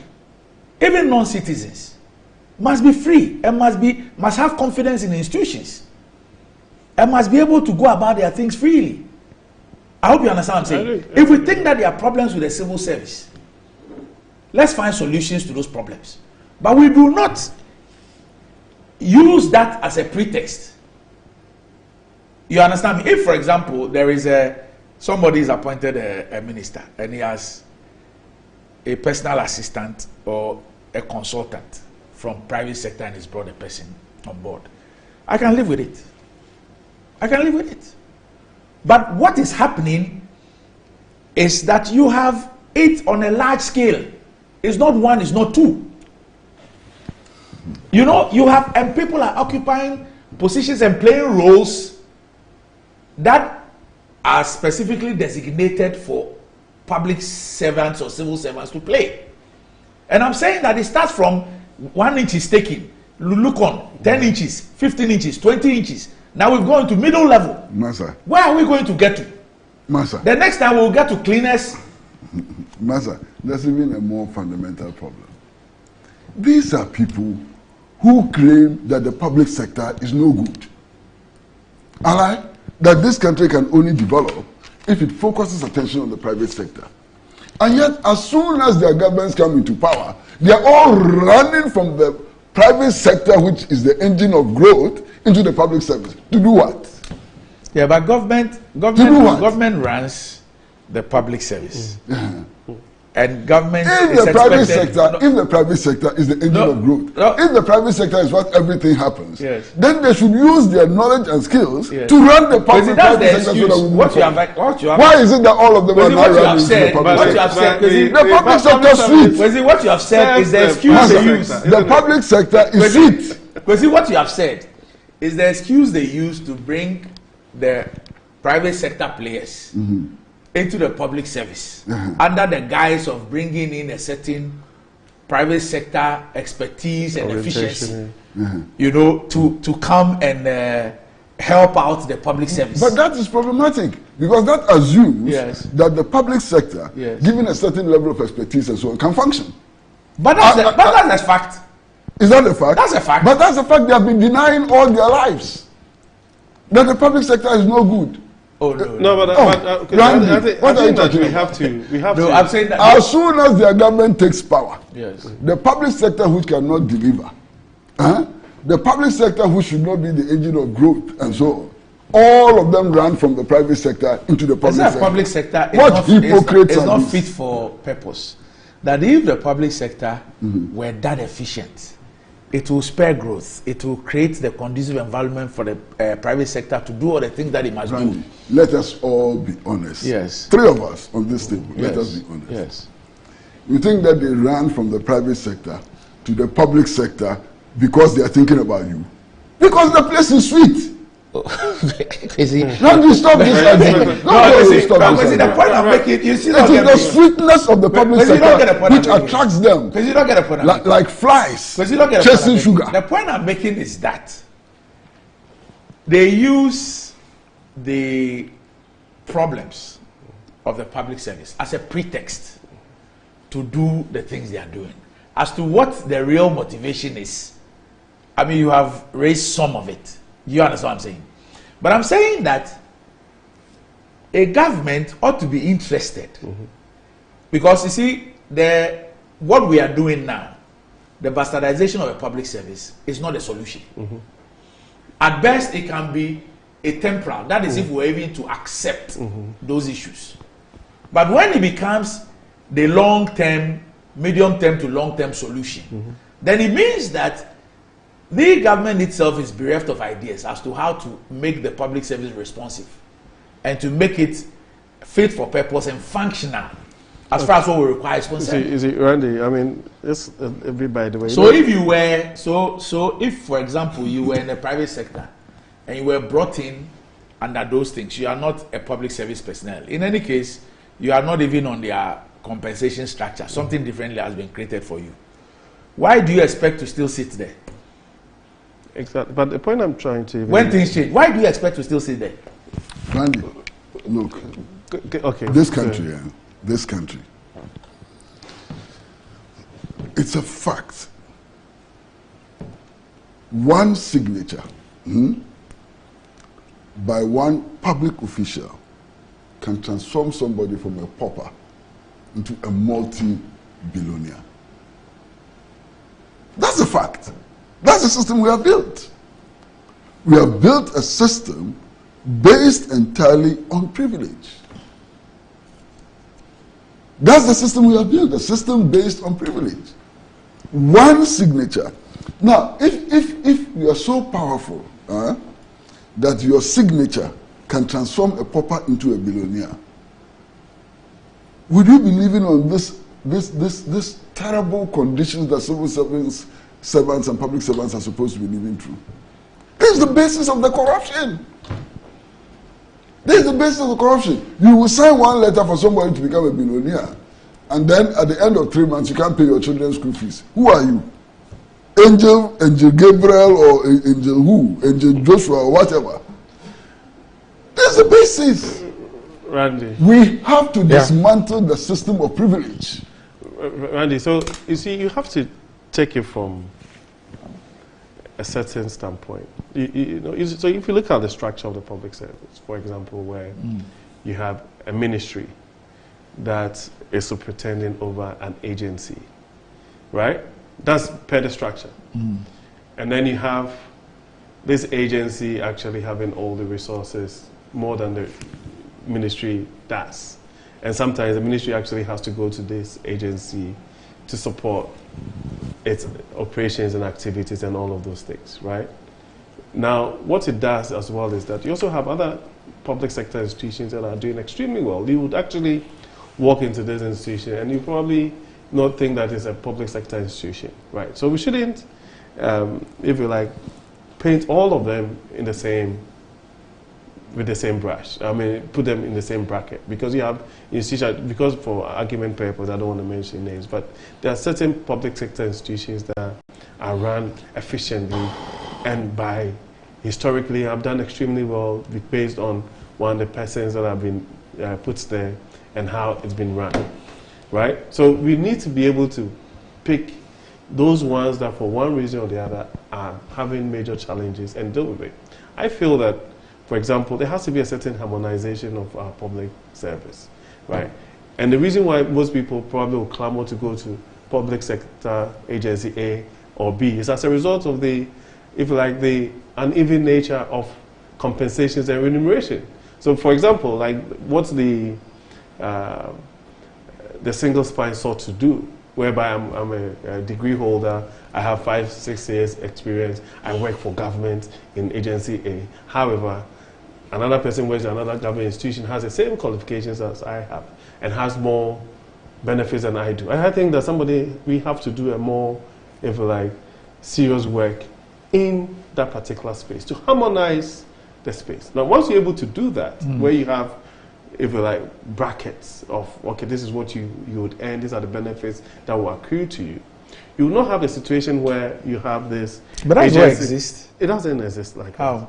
It doesn't exist like that. And that's why I don't want to mention names, because you can have a public sector institution that has its own conditions of service and all of those things, as opposed to other. Yes. So if maybe I was working in this one, and by dint of my appointment, I'm supposed to be transferred to this place, I'll actually resist going there, right? And so some kind of work has to be done in terms of harmonizing that particular space. And then also even the relationship between the ministries and the agencies, where it's very clear that there are certain agencies where those persons there, in terms of CEOs, actually have more clout than the ministry by dint of what is it also not because of responsibilities? I mean, what they actually run, what they do. But by the very structure of what is supposed to be, it shouldn't be the case at all. And because when it comes to, I mean, you are a corporate governance person, right? And these are certain things that also create challenges even within the space in terms of looking for territory and who is who and all that. And if you put your ears on the ground, there are certain instances where across certain places you have that particular challenge where somebody feels that, and in the past, I mean, you could raise an issue of qualification to become a minister and one for CEO. I mean, but we know that the political class has even bastardized the issue. So now even speaking about what qualifies people to become CEOs is also another issue. I don't know. But and so I think that the system... To be honest, I mean, when... So I feel that we can do a lot of work in that particular space where the public service and then supposed to become a bit more efficient, and then that's what it's supposed to do. But I don't believe that if we lump all of them together, I mean, we're doing a good job, because there are certain institutions that by dint of where you find, just because of this particular program, I don't want to mention it, but they walk into a public sector institution and you can tell that these are people who know exactly what they're doing. And then you can walk into another one and you would have these sentiments. But they will also tell you that we're having these challenges. And these are the reasons why maybe we're unable to do what we are supposed to do, right? Okay. But if you create a certain harmonization of the environment, I'm sure that would help. All right. So for one good thing, yes, that this particular platform is doing is the extent to which it's exposing public officials. I like to watch this program, Good Morning Ghana, because the public officials are brought here and they have to deal with the issues. And most of the time, you feel sad. Basic facts about their own institutions, they don't know nothing. Master, am I lying? If you want to give me an example. All right. So guess what? I guess that I need to do a recent Ghana month. Yes, and maybe I'll start something for our audience who are watching via YouTube, Facebook, all our social media handles, Twitter, all of that. Does Ghana need a reset? Does Ghana need a reset? But is this a debate? It's a question. No, it's a question. Oh, Randy. I need you. Randy, don't waste your time. And as for the reset, we need it. And we need it urgently. No, I want to hear from them as well. You think they don't know? No, I want to hear from them. Different? I want to hear from them, and I want to hear their reasons. Not just, it's not a yes or no. Because my brother here believes that does Ghana need a reset? If yes, why? If no, why? I want to read your comments on that. And really, I think that I probably need to consider doing a reset Ghana month, where maybe for a full month, we'll be thinking about resetting this country and what we need to do and where we need to tackle. We'll be back shortly.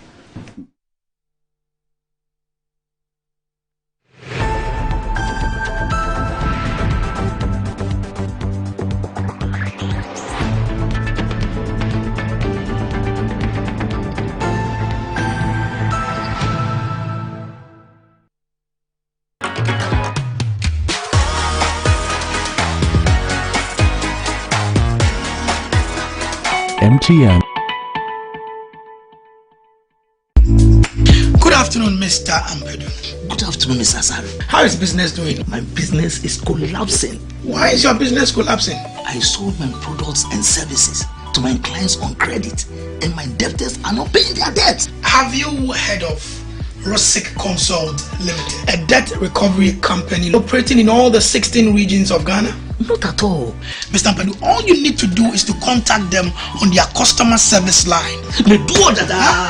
I recommend Rosic Consult Limited, a debt recovery company to financial institutions, businessmen and businesswomen, other companies, and also individuals. Rosic Consult has 98.4% debt recovery rate. We have professional debt recovery managers. You are assured of swift debt recovery. No recovery, no commission. For Rosic Consult Limited, no more write-offs. And we pre-finance the recovery ourselves. Discover the perfect blend of quality, modern elegance, and affordability with Kingdom Home Real Estate.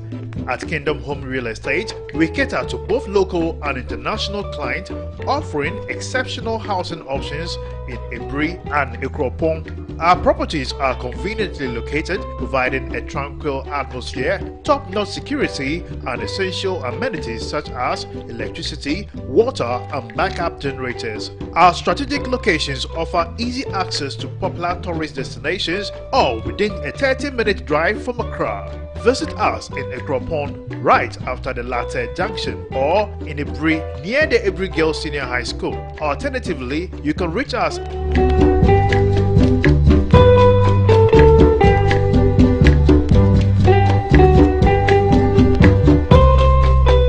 Kingdom Home Real Estate, where your dream home becomes a reality.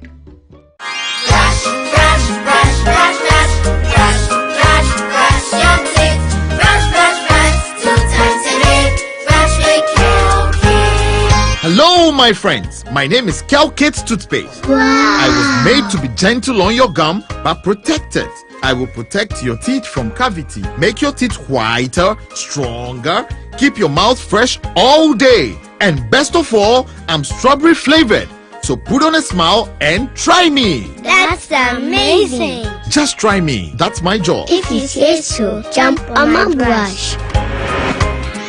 Makes your teeth stronger, chicky whiter, chicky stronger. Yay! You did it! I'm glad you like your new toothpaste. Don't forget to brush both day and night. Kelkits.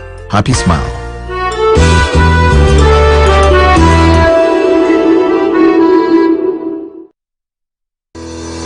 Enjoy the fruits of your labor, they say. But as humans, aging and physical infirmity stands our way of enjoying our mansions and homes. It often becomes challenging, if not impossible, to use our stairways day in, day out. With portable American pneumatic vacuum elevators, PVs, you are assured of unlimited enjoyment of your mansions and homes. It's a self-supported elevator for vertical movement of humans and goods at homes and offices. The original comes in 3 custom-made models with wheelchair accessibility. Call it luxury, but it's a necessary imperative for vertical mobility. Do not let aging or infirmity limit you. Get one for your easy vertical mobility at home. It's affordable and can be installed in just 3 days without modification to your existing building. It's however easier to incorporate it at the construction stage. We also have traditional Fuji elevators and escalators for your high-rise buildings and malls. Visit Lifts and Elevators Company Limited at Sakumono for your elevators nationwide. For free consultation to call or WhatsApp us on 0200-535-515. Lifts and Elevators, the elevator people.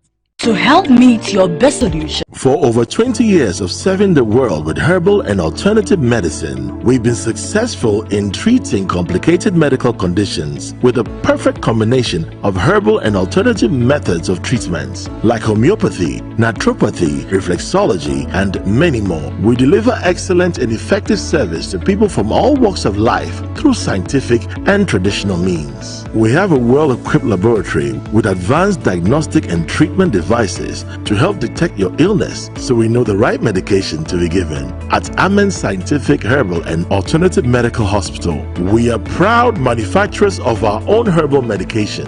Our zeal and passion to save lives with our patients at heart and outstanding achievements since 1996 has won us several awards. That is why we say, go herbal, go Amen. We are located everywhere in all the regions. Amen Scientific Herbal and Alternative Medical Hospital. Allahu Shafi, God is the healer. Inside Black Star Press Limited, grow inside the invective minds, evolving concepts and the creative trends. The printing press you need now. Witness the beauty, diversity, and natural wonder with our works.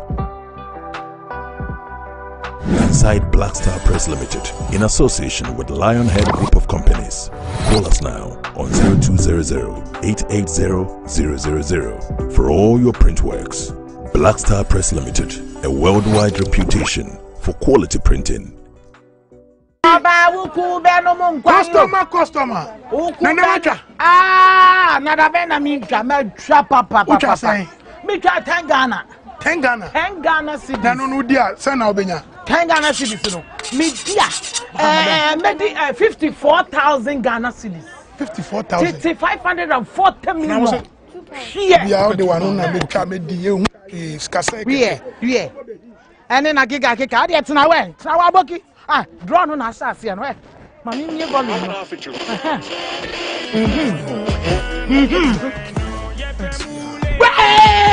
Customer. Wadi.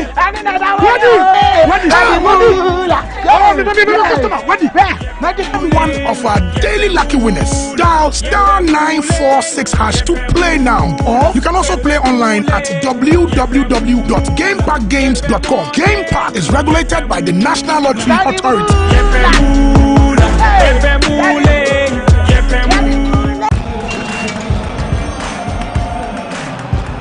We are back, bringing you the latest lineup from Betway.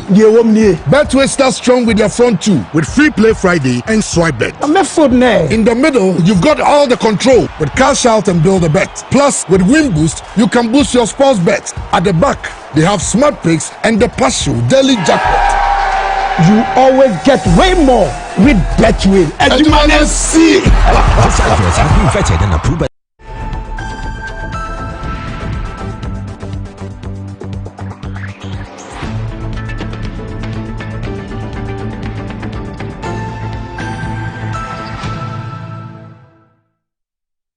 Right, welcome back to the show. If you just joined us, this is Good Morning Ghana live on Metro TV. Still with me on the show, I have Kwesi Pratt Jr.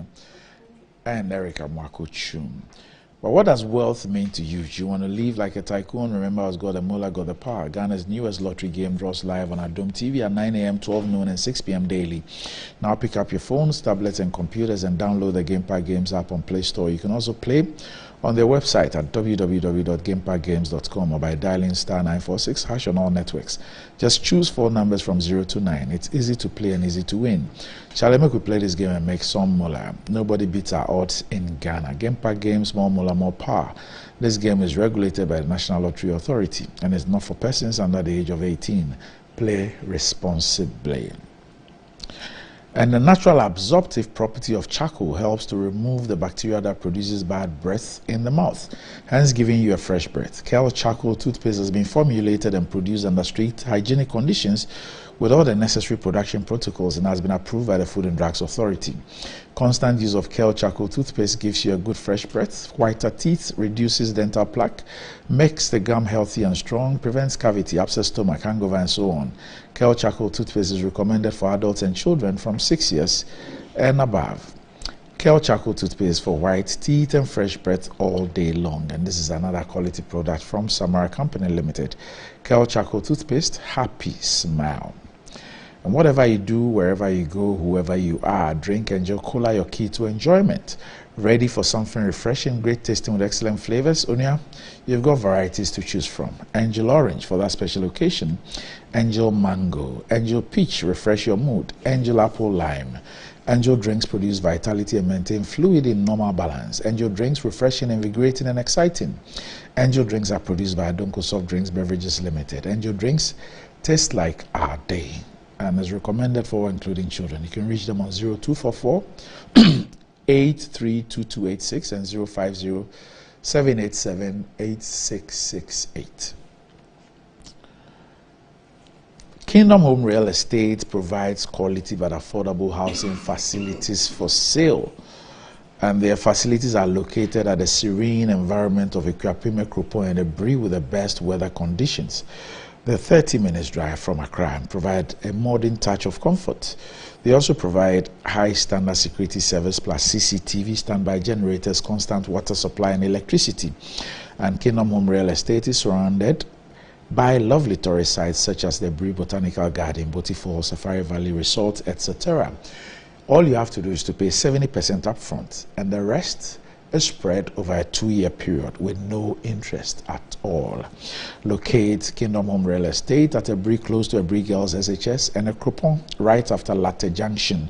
You can reach Kingdom Home Real Estate on 0559 761 144 or 0555 621 611, or visit them at www.kingdomhomerealestate.com and also visit their Facebook page. And for our viewers across all platforms, I'm asking you a question. Does Ghana need a reset? The institutions in this country, do we need a reset? And it's not just a yes or no. If it is a yes, why? If it is a no, why?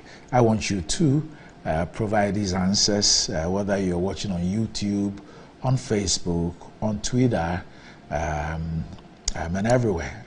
On our WhatsApp line, you can send your views and comments on this particular issue, Reset Ghana. Whilst I also think about the Ghana Reset Month here on this show.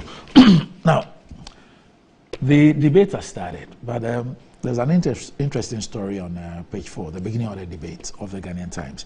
Speaker admonishes majority to support President finish term. And Julius Yapetechi reports that the Speaker of Parliament, Evans Mannah Kingsford Bagbin, has admonished members of the majority caucus to back President Nana Addo Dankwa Akufo-Addo to finish his mandated term. The Speaker noted that following the election of Dr. Mahmoud Bawumia as the flag bearer of the NPP, allegiances were shifting, and that could affect the output of the majority caucus in the House, hence the need for them to cooperate with their colleagues in the minority. At the commencement of the budget debate in Parliament yesterday, the Speaker was not enthused about the attendance of the majority caucus and urged them to help the President finish hard. Quote, I expect the majority who have a limping leader, limping because when you look at his back, you have less than those in front of him, to collaborate with the minority to have the budget approved. You have a lame duck president because you have elected a flag bearer and loyalty and commitments are shifting, making the president a lame duck. At the time the Speaker made a statement, the Ghanaian Times counted about 25 of the 138 members of the majority caucus on the floor, compared to about half of the number of their colleagues in the minority. Mr. Bagbin said, the majority should cooperate with the minority to get the budget over the line. Quote, you need a minority side of the House to support you finish your term. So if you don't cooperate well with them, we will have difficulty in moving forward as a nation. I expect you to cooperate. Meanwhile, Minister of Information, Kojo Nkrumah, has stated that the 2024 budget statement and economic policy of the government had been positioned to return the country to progress. According to the minister, measures outlined in the budget adequately responded to the cries of Ghanaians, and that claims that same is empty and useless were unfounded. Quote, if you look at the budget, it is obvious that it is healthy and set in a framework that is sustainable and moving forward. We should endeavor to stay on that path. He rallied stakeholders, including the Ghana Revenue Authority, ministries, departments, parliament, and citizens to support the implementation of the budget because it was the only way through. It was only through collaboration that the measures would materialize. But the ranking member on the Finance Committee, an MP for Bolgatanga Central, Isaac Adongo, said the government was engaged in voodoo economics, describing government's projection to grow the economy to 1 trillion cedis by end of next year as a ruse. Coach, you said you're going to grow your GDP from 850 billion to 1 trillion cedis, which is about 22% growth in your GDP. You said you will reduce your inflation from 35 to 15%, an improvement of about 20%. What that means is that your GDP is influenced by output and volume and not price. When you put that together, your economy should be growing in real terms close to 20%. You said you grow by 2.8%. What sort of voodoo mathematics is this? He said even after claiming to have grown the GDP in real terms from 219 billion from 2016, Ghanaians have been worse off, and any promise by the Akufo-Addo government to grow Ghana's GDP should be treated with contempt by the people. Eric, Speaker admonishes majority to support President finish his term. Well, I mean, limping and lame. You see, I don't have an issue with people, especially someone of the caliber of the Speaker, admonishing anyone. My challenge sometimes is with the language, and that, I mean, I'm not too sure if people's allegiance, for example, has shifted. You know, there might be a number of reasons. Maybe why. He's referring to a political exactly, yeah, and so maybe I would forgive him for that. And we have gone through these cycles. I mean, these are political cycles that do happen. Getting to the bottom of why these MPs were not there maybe would also help. But it's also very clear that even if you go to the minority side, they also said half of them were present. So really, Parliament as a whole were not actually fully represented when it came to the debate. But then I'm sure sometimes when you go to Parliament itself, they can come out and say that whilst you're in Parliament and you have other responsibilities, it's deemed that you are there. And so I can't speculate. I don't know exactly why these members were not present. But then when you saw the videos that were played earlier, it showed that now most of the people were actually present. The debate actually went on. And so, I mean, I don't see this as a bad call. It's just that you have to be careful not to create a certain impression. Yes, we have a new flag bearer. That is a given by virtue of the fact that we have a constitution that states that you can only run 2 terms. And so we all knew that this day would come. But then, of course, there's still a year to go, and these MPs, of course, are up to those responsibilities. Because it all inures to the bigger picture. So you can't be lousy or, start developing inertia if really you want to ensure that the government does well, and then we go into the next election stronger and able to win 2024. So I don't believe that anybody would deliberately try to either undermine anybody, because then it doesn't inure to anybody's advantage. It doesn't make any sense at all that you think that you develop some inertia at this stage and not be able to show to the good people of this country that we are serious about governance and that we want to prosecute a campaign come 2024 to win those elections. And I think that these MPs are up to those responsibilities. I have absolutely no doubt that, they'll come up and do what is right. Yeah, there's this whole phenomenon that you spoke about. We have a new leader. I don't know, I think you even read some of the headlines that he was up north meeting his people and all of those things. And it's very clear that the enthusiasm is there. In due course, he will lay out his grand vision for this country, and I think that he stated categorically that he has his own vision. People trying to define who he is and what he stands for. It's also part of the politics, So sometimes I don't put too much premium on what people say. I think that in the last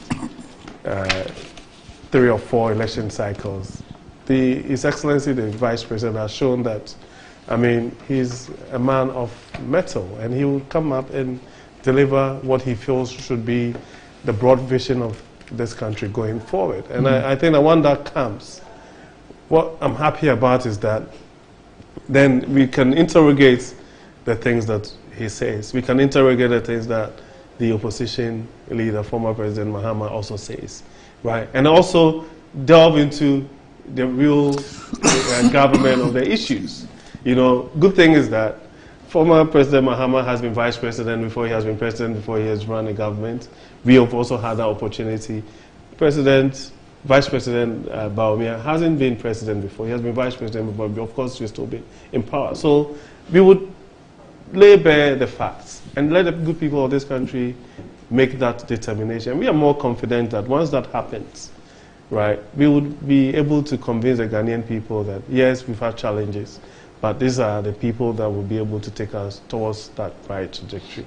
Now, coming back to the budget, again, I think that we have to sometimes be able to sift between what is propaganda and politicking and the real work.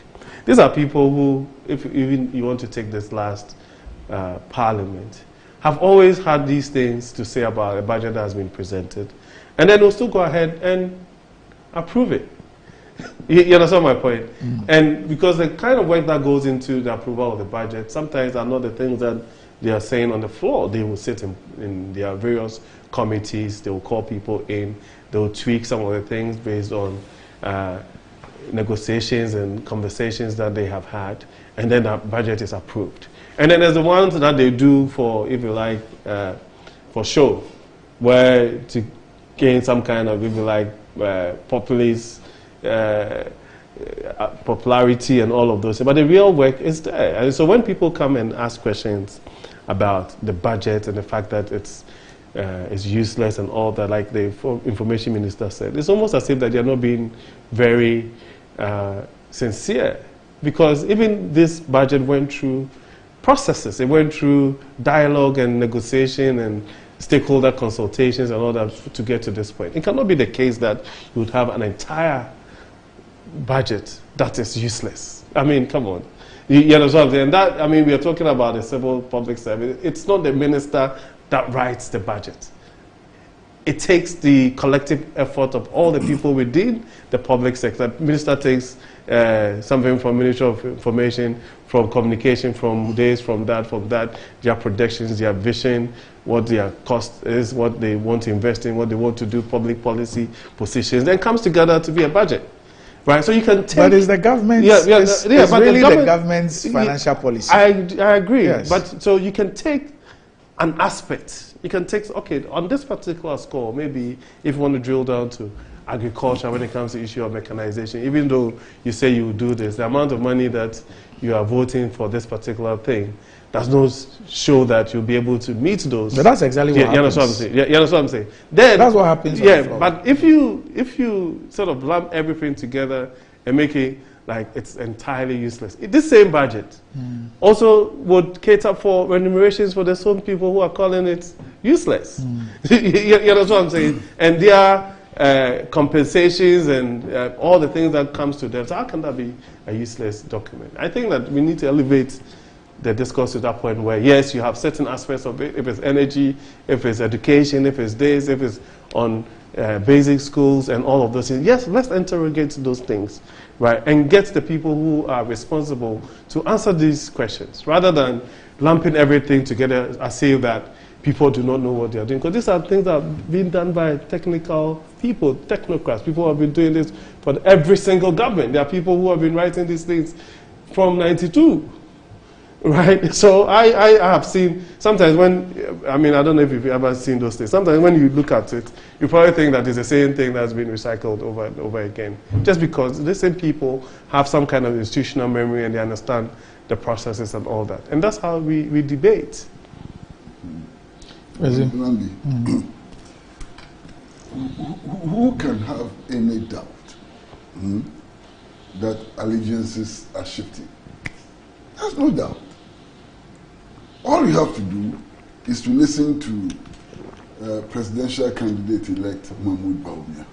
And it's clear that allegiances are shifting, and they are shifting so fast. I listened to him, and he said, for example, that, in this administration, he's not the driver. He's the driver's mate, Apranke. I'm sure all of you heard it. What does that mean? I listened to him, and he made the point that in this administration, he's the assistant headmaster. He's not the headmaster. What does that mean?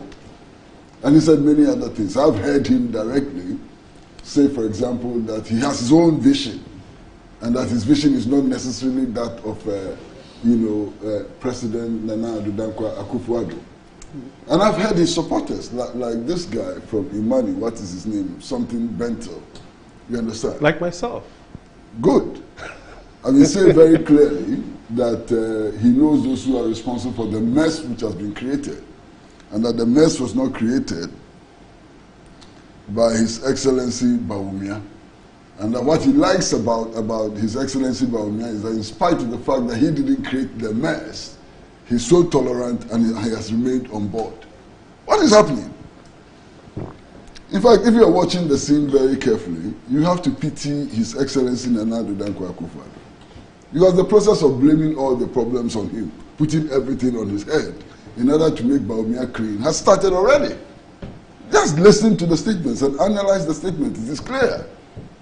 At the end of the day, everything that went wrong is going to be put on Nana Addo's head, so that Bawumia can look clean, and so in the hope that by looking clean, he can win elections, and so on. So as for that, what the speaker describes is happening. We can all see it. It's clear. We can all see it. Look, let President Nana Akufo-Addo go and schedule an appointment, some activity somewhere in the Volta region, and let the Vice President schedule an appointment somewhere in the Western region, and see who will be followed. Today, you see who will be followed, whether they will follow Nana Akufo-Addo or they follow Bawumia. It's so clear. So the signs are clear, allegiances are shifting, and poor Nana Akufo-Addo is being made the scapegoat for everything.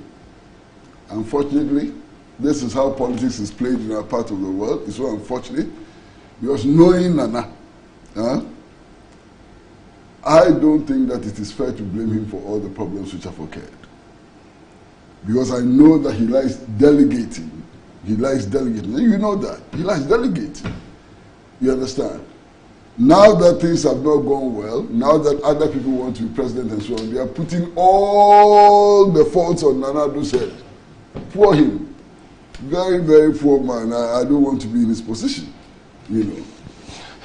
Kwesi, but actually, don't you see sympathetic that, to don't you see that in the vice president's? No, I know Nana very well. Kwesi, and I know that he likes to delegate responsibility. In the vice president's commentary, yes, he makes the point that you make that he is vice, not president. Yeah. Yet, he attributes. You put it nicely. Yet he says he's not the driver. He's the flunky. Yes. Yet he says that he's not the headmaster. He's the assistant headmaster. Yes. Yet he attributes. And he says he has his own vision. Yes. Yet which is different from that of he the attributes some particular things, especially in the area of digitalization, in this government to himself.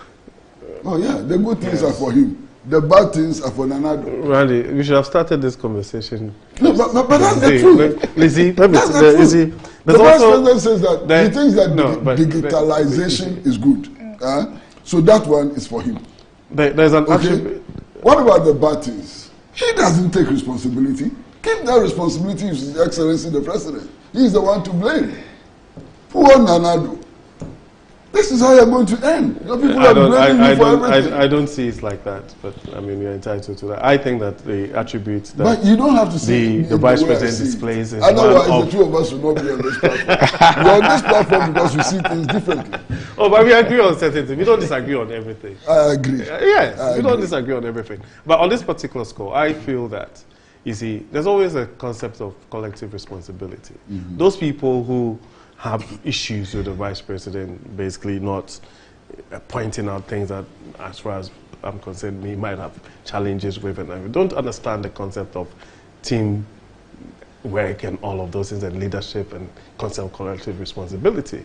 We run a democracy. You can even sit in cabinet, and the majority might disagree with your point of view. It doesn't mean that you should throw your toys out of the pram and throw tantrums because people disagree with you. That's a mark of trying to maybe go back and get people to understand what you are trying to envision, your point of view, and see that as time goes on, your opinions would also hold sway. It happens everywhere, right? And that's the whole concept of collective.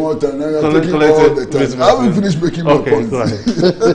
Randy, on the budget itself, I want to see one honest man or woman who can say that this budget was not predictable. One honest man or woman. Why? If you see the staff level agreements and so on, it tells you what the budget was going to be like. This is one of the most predictable budgets that has been read in my lifetime. And why is it so predictable? This is an IMF budget. This is an IMF budget clear. This is not an MPP government budget and so on. Don't deceive us.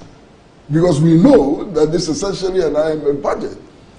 Look, to the extent that now you have a situation where if you go to the Ministry of Finance, the US president has actually appointed somebody to oversee the duties at the Ministry of Finance. If you go to Bank of Ghana, you have an IMF representative sitting there looking through everything, feely, gani. Then you come and tell me that this is your budget. How is this your budget? So they should stop wasting our time. Everybody knew how the budget was going to turn out. Now, people can describe a budget as useless. They may even use harsher words like trash and so on. I'm not going to do that. Based on the fact that the budget fails to address in any way or shape the fundamental problems that confront our country. And clearly, this budget does not address the fundamental problems that confront our country. We are still living in an economic regime in which the resources of Ghana are not controlled by the people of Ghana. And they are not exploited for the benefit of the people of Ghana. We are still living in an economic regime where the so-called advanced capitalist states control us to the hilt. They even control our foreign policy. You understand? So to that extent, people can say that this budget really does not address the needs of our people, and to that extent they can describe the budget as being useless. Finish. All right, okay, well, we need to go, but today is the birthday of an academic who can also be referred to as a politician. She's in fact a politician and an academic. Today is her birthday. Professor Nana Jane Opoku Agyemang, who is the running mate of President Mahama in the 2020 election. Today is her birthday. So Professor Nana Jane Opoku Agyemang, happy birthday to you. I don't know. I've never heard her doing anything on her birthday. But maybe. Okay. Yeah? You should know. I don't know. Is there some milky somewhere? I don't know. I haven't spoken to her, so I don't know if there's anything. Is there some milky somewhere? I don't know. So happy birthday to you, Prof. Dana Jane Opoku Achiman. Gentlemen, thanks for joining us. Thank you. Yes. I've been watching this woman for some time. Okay. As a matter of fact, the first time I listened to her was when she gave the Kwame Nkrumah Memorial Lectures at the University of Cape Coast and so on. And sometimes I think that her handlers are most... That's where she lectured, right? Yeah. Sometimes I think that her handlers are most unfair to her. Really? Yeah. Her handlers ought to see the personality that she is. Okay. And shape her and boost that personality. Okay. You understand? Which personality is that? Look. Okay, maybe this is not the place to, Okay, all right. Look, can you imagine this woman? Yes. In t-shirt, a cap and jeans with covers, walking around the markets. Okay. Can you imagine that? Okay, I've never imagined it. Start imagining that. You understand? Is she in for running mate again, or? She doesn't decide. Okay. That decision is made by... Well, it looks like there's a pitch for her, that's why I'm asking. No, I'm just watching back, sitting back and watching as a PR person. Anyway, happy birthday to her. Her handlers are making a very poor job of her, Okay, so Prof, you have a birthday gift from Chrissy Pratt. Okay. The advice you just gave. I'm not giving it to her. But it's to her benefit, or not? How is it to your benefit? Up next, GMG Trends.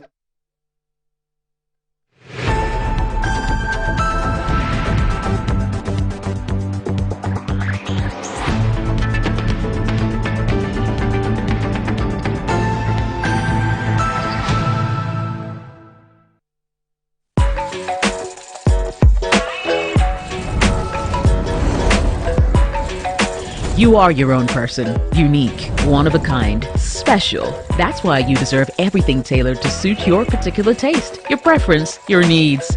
Just like MTN Just For You. You can get customized offers tailored to who you are. Dial *141# or use the MyMTN app to get to choose from a variety of offers made just for you.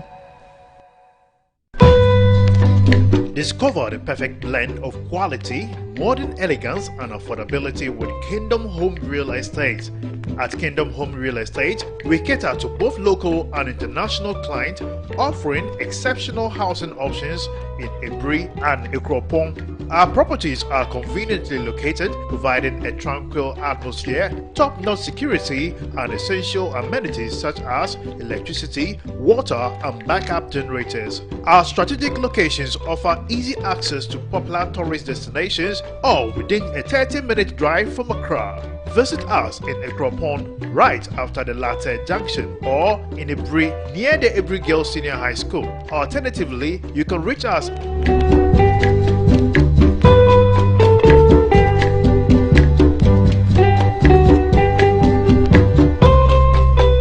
Kingdom Home Real Estate, where your dream home becomes a reality. Yamawakwaba the button Nadum Auto Fix and Accessories. Ahadie e bano KSC near Wakadia. Ubenya biwa. Kabian in the house, any new here. Yansu ye were winning the four or best son we ye amount. Nadum Auto Fix and Accessories ye jume ye. Aye 24/7. Ye CCU engine. U brake, battery, yes, a sour tie. Say bano car wash dia. Yawo abefun fidelity say steamer ye the whole car engine abra nsuo nko engine nim ye san ye detailing metre say ye betwetwe car no mu ba bia ma o ye wi a ya san polish car na ma o kama enye we no nko ye san to car batteries tires rims any de keke kan Manadum Auto Fix and Accessories ema o car ensi ne dadem na nwu adwuma ma o hwehwe ye chira kwan wodansoma na sorry dan ho a ene KFC bon hwani mu e won kran se wo information anansem bi se bia 024-651-9369. Nadum Auto Fix and Accessories. O kwan so yon kwa papa. Hello, Hello Ghana, KNUSC ISWAM, Republic Welfare Limited, a subsidiary of Republic Bank Ghana, presents Women in Business Conference. Are you a young woman entrepreneur with a small business or medium-scale business? You can't miss this amazing program coming up at Cafe Banua Jowulua Crown on the 30th of November 2023, 9 a.m. sharp. Learn about loan financing, access to loans. All these benefits await you. Don't miss this amazing opportunities. Investment is a cool 1,000 Ghana cedis. Harvest all course materials, coffee break, lunch, networking. See you there. My son, there's more blessing in giving than receiving. When you fear for you and cover the makers in The pneumatological aberration of the Lord revealed unto me this night that me and my household should go out into the world and bless the world. Makers Electronics Company Limited. Up to 67% discount. Our selected appliances. This is what I call quintessential immaculatability. The Makers Electronics Company Limited. Taifa Burkina Highway. Amasama Zongo Junction. At the K Pharmacy Dining. Oyer Fateman Boga Junction. Ashaman Valco Flat. Kumasi. Ahinema Kokobin. Asafu Bwache Hospital Junction. Sakradi. Number 9 Market. Tell mom and dad about the Makers Blessing Attack program from 0552 222 253 and 0552 222 254. Terms and conditions apply. The same got to moon.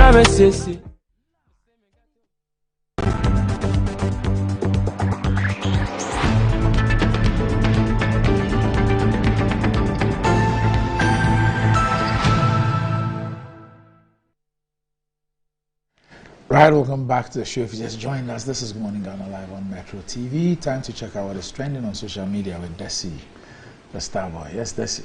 Good morning. Good morning. So today on Trends, we are looking at the 24-hour economy, that a policy that the former president, John Mahama, says he voted into power. It's one of the things that he will be implementing. People are talking about that. And of course, we'll talk about Black Stars. Yesterday, the newsroom was virtually quiet with, a lot of mood swings and agitations. And I'm sure at various places that was what was happening also. As we lost to Comoros, we'll talk about that. Also, I will talk about tech and UPS. There's something going on social media. And of course, today is the birthday of Baby Jet, the Asamoah Gyan. Really? Yes. Today's Asamoah Gyan's birthday. Oh, I missed it. Yeah. I missed it. He's 38 years today. Asa. Yeah, the Baby Jet. Today I will sing his song. Okay. Yeah. Right. So that's we'll leave that one for the end. But let's begin with 24-hour economy, and a lot of people are showing their thoughts, divergent thoughts about this policy that says that everything will be 24 hours. So it's a policy where production or services will go beyond the usual 9 to 5. It will be like a 24-hour thing, and people are sharing their thoughts about it, whether it's feasible. Well, Chris says that JM's 24-hour economy, the master hand to change the unemployment situation in Ghana. Okay. And Jabril says that 24-hour economy means different things to different people in the NDC. Mahama has his version of what the proposal is. So are his supporters. A policy without a framework is like a ship without a rudder. The most incoherent policy proposal ever. Ari Joe says that 24-hour economy is an economic transformation agenda. In fact, it is the answer to the Gaggisberg economy. Ari Joe writing that. Enam says that thanks to the UK for this 24-hour economy policy, this actually cements the same 24-hour economy policy that JM and the next NDC government is talking about. You can decide to agree with policy, but the same or similar policy is in the UK. So that's what Enam is also saying there. Okay, so I got a message yesterday from a friend from UCC, Sir John, asking me that the 24-hour economy, does it apply in the homes of married people? I'm like, I don't really understand that one. Have you seen the discussion on, was it NBC, that network, on the 24-hour economy in the UK? I haven't seen it. I'll send you that video. Okay. Yeah, send you that video. So that's it. That's the video.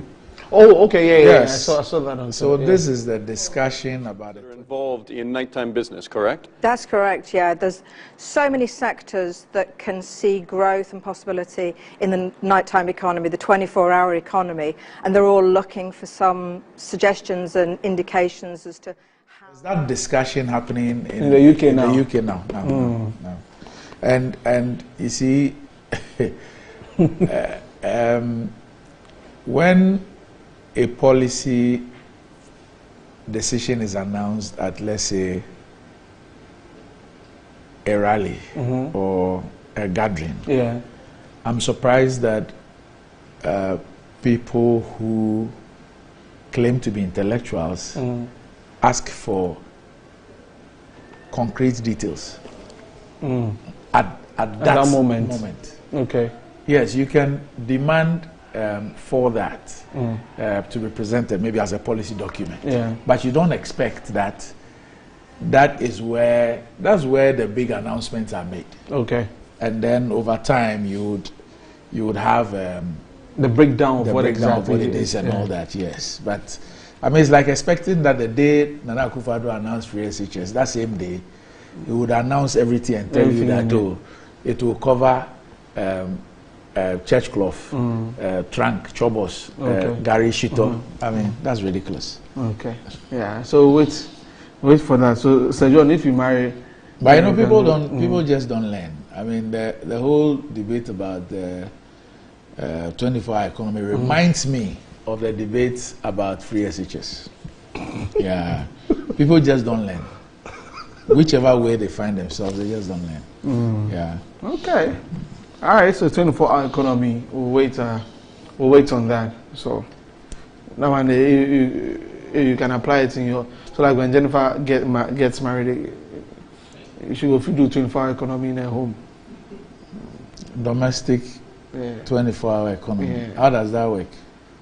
Oh, so that one should work through the morning and through the night. Should work. Yes. No, but the 24-hour economy doesn't mean that the person does 3 shifts, all the 3 shifts. Yes. Oh, but for you will do one. You do one. And then others will also do. We'll continue. Yes. But that's why there will be. So everybody gets something. That's why they be in person. We should go do.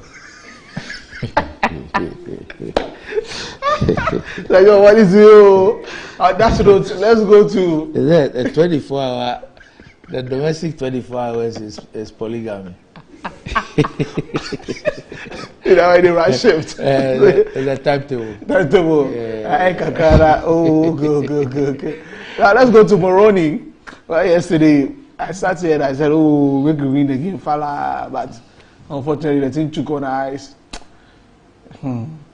People are not happy, especially with Coach Chris Hughton and the players. So let's take a look at some of the comments from the game yesterday. Gideon says that I've been rooting for Chris Hughton since he came over as a coach, but based on his track record, I don't believe he can help us. Yesterday, our hearts were finally ripped apart. We can't stand it any longer. Charlie, you're a broken heart too. I will lead a one-man demonstration for the sacking of Chris Hughton, fake coach. Prince Barney writing that on Twitter. Flex Jermaine says, Chris Hughton is a disappointing coach. The next one, Kojo says that, am I the only one who saw that bombastic side coach Chris Hughton gave that Black Stars defender when he was getting into the dressing room after the Ghana-Comoros game ended? Okay, I think that's what he was not happy. He left earlier.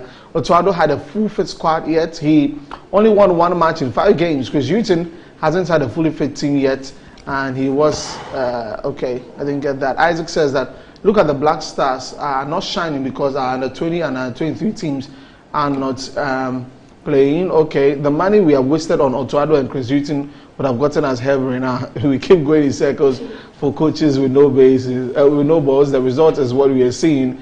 Okay, so Bob Little writing that.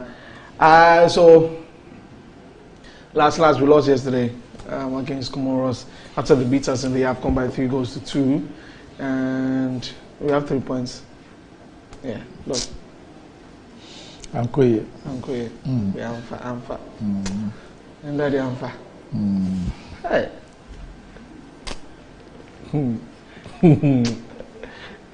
Ghana Black Stars. But so we love you. Me, they know the news would be I'm a strong supporter of the Black Stars.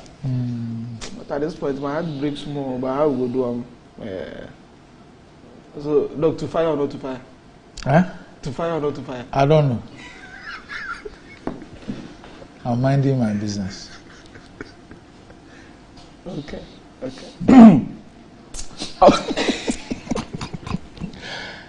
Very bad boy.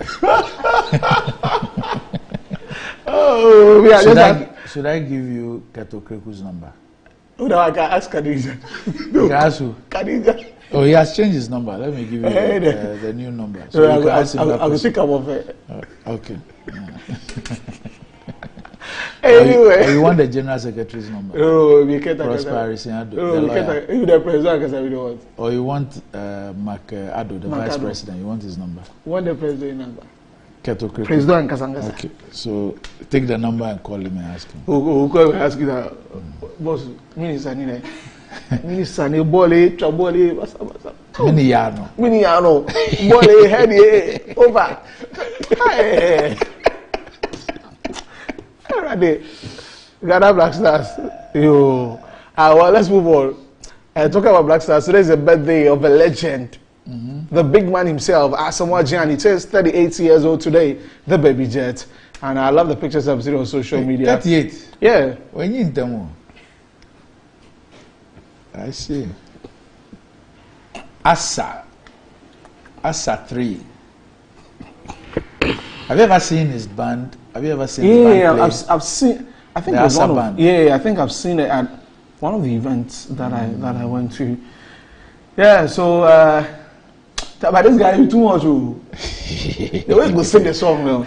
Linda, Barbara, Monica, Jessica, Pamela, it's in a diner. We come on, we go. I said, we go. The baby jet. He now plays tennis. Yeah, I see that a lot. Yeah. Ashimaru's godfather. And very soon Bernard Mensah's godfather. I said, he says after Ashime we should look out for Bernard Mensah. Oh, okay. Yeah. So we senior man. Baby Jet, we salute you. God bless you for putting smiles on our faces every time. That last Gaps winner against England. Yeah. Yeah, I'll not forget that. I was at Wembley on that day. Yeah. It was in my small room inside. You were at Shama Wembley. Every Wembley be Wembley. Every Wembley be Wembley. Yeah, Grassboss. There's a Kotobabi Wembley. Kotobabi Wembley. You don't know that? Kotobabi? There's a Wembley. Let's go Kotobabi. No, they don't sleep. They don't sleep at Kotobabi. 4 a.m. people they chill Kotobabi. There's some joints with I saw. I hope it's not this guy's joint. Robert Coleman's joint. Look, I'll tell you the name later. Yeah, okay. His pastor doesn't know he has a joint. How much chibi pom be farm ya me fa Kotobabi. They were chilling. Anyway, on that note, it's a wrap for today. But of course, happy birthday to Professor J. Nano Pokwadra from a UCC students, former students, alumni. Hey, alumnus. Yeah, get that right. Nice. Hey. 9. Nurse is plural. So 9. I'm sure you go a second lower. You did, right? No, I want them to recall your certificate and reduce it by 1. No, you don't say that's in the confuse. Let me say former students. No. Former students. You're an alumni. Okay. Yeah. Former students. Okay. So I want them to withdraw your certificate and reduce the second lower to 3rd class. Boss, I beg. Prof, happy birthday to you. From all of us, I didn't come and meet her in school though, because I got in 2014. I think she had left at 2012. Okay. So I didn't meet her, but a lot of nice things were said about her, and of course our former Minister of Education. So happy birthday to you, ma. If there's any gift, any party, on behalf of myself. You mean the person who's celebrating the birthday should bring you a gift? Did that be able to do for Ghana? Poverty no good. Ghana, that's how the job birthday. Poverty no good. Maybe they go birthday the party. Celebrant must give. Yes, must give the gifts. Okay. We don't go chop their house. All right, so Louisa Roberta Boafo, KNUST, you're graduating today after pursuing a master's in management and human resource strategy. So Congratulations to you, Louisa Roberta Boafu. From your dad, Mark Kojo Boafu, was in the USA, and of course, you know what is next, and that is it's pledged to support you all the way until you grab, you know, that PhD, right? Anyway, so congratulations, Louisa Roberta Boafu, from your dad, Mark Kojo Boafu in the States, and all of us. Right, look, now you know Christmas so is the coming. World Cup qualifiers will resume in June. In June next year. Next is AFCON from January. In Ivory Coast. Yes. Oh, but we are better than Nigeria. Abidjan, there you can go and come. Yeah, that one you will come. But if we are not, we are better than no visa. STC goes there. Straight. STC goes. If I go on. So you just have to corner Nana Kumi on Friday. Make it give you STC. Then Abidjan. I get it wrong. Dog, you see, there was a picture of a guy who sold his cars. 2 cars. Yes. It's a mechanic. It's like call Canada. And they took him to Abidjan. Do you know the number of people who ended up in deserts? Some died. Visa stuff. They took them through, they say, by road. Some ended up in Libya, many other places. Crazy. You know, yeah. Some died even on the high seas and all that. Charlie. You know. That's why you drop no parler to français. Comment say, am I not in Canada? There's no snow. There's no snow. Yeah, Canada, there's a French part. So maybe that's where he found himself. The only thing that there were too many blacks. Where snow there? It be summer. Or yeah, okay, well. Or now. It happened now. Well, if you happen now, yeah, snow day. Snow no day. Snow for no day. Snow no start. Hey, let me keep quiet. Hey, I mean, they're going to try to show my dear Isa. Abidjan, Canada.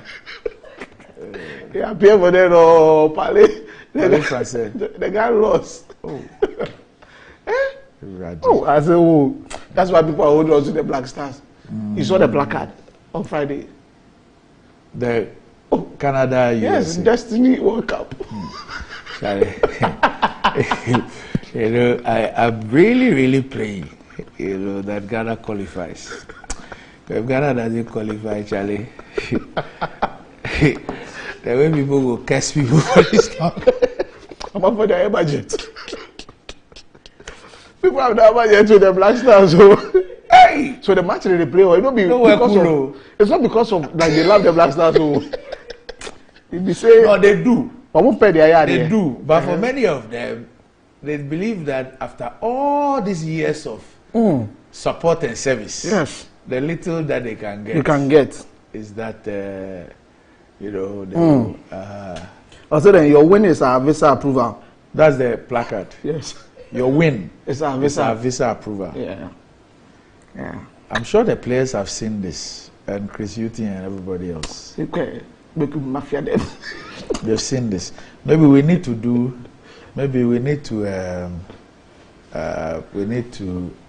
make posters out of this, and then if they come to town, paste them in the dressing rooms. Yeah, motivation. So when they're going to play, they see what the fans are saying. Yeah. You know, and then maybe Chris Hughton's room. Yeah. We'll put one in every the bedroom, morning, one in the living room. Yeah.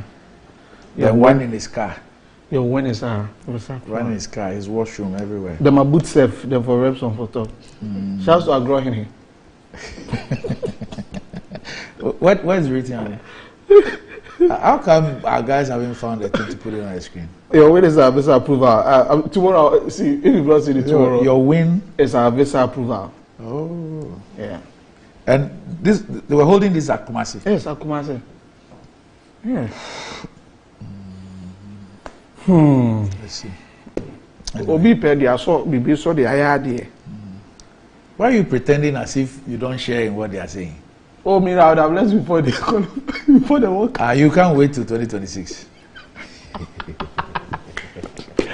Up next, Metro Sports.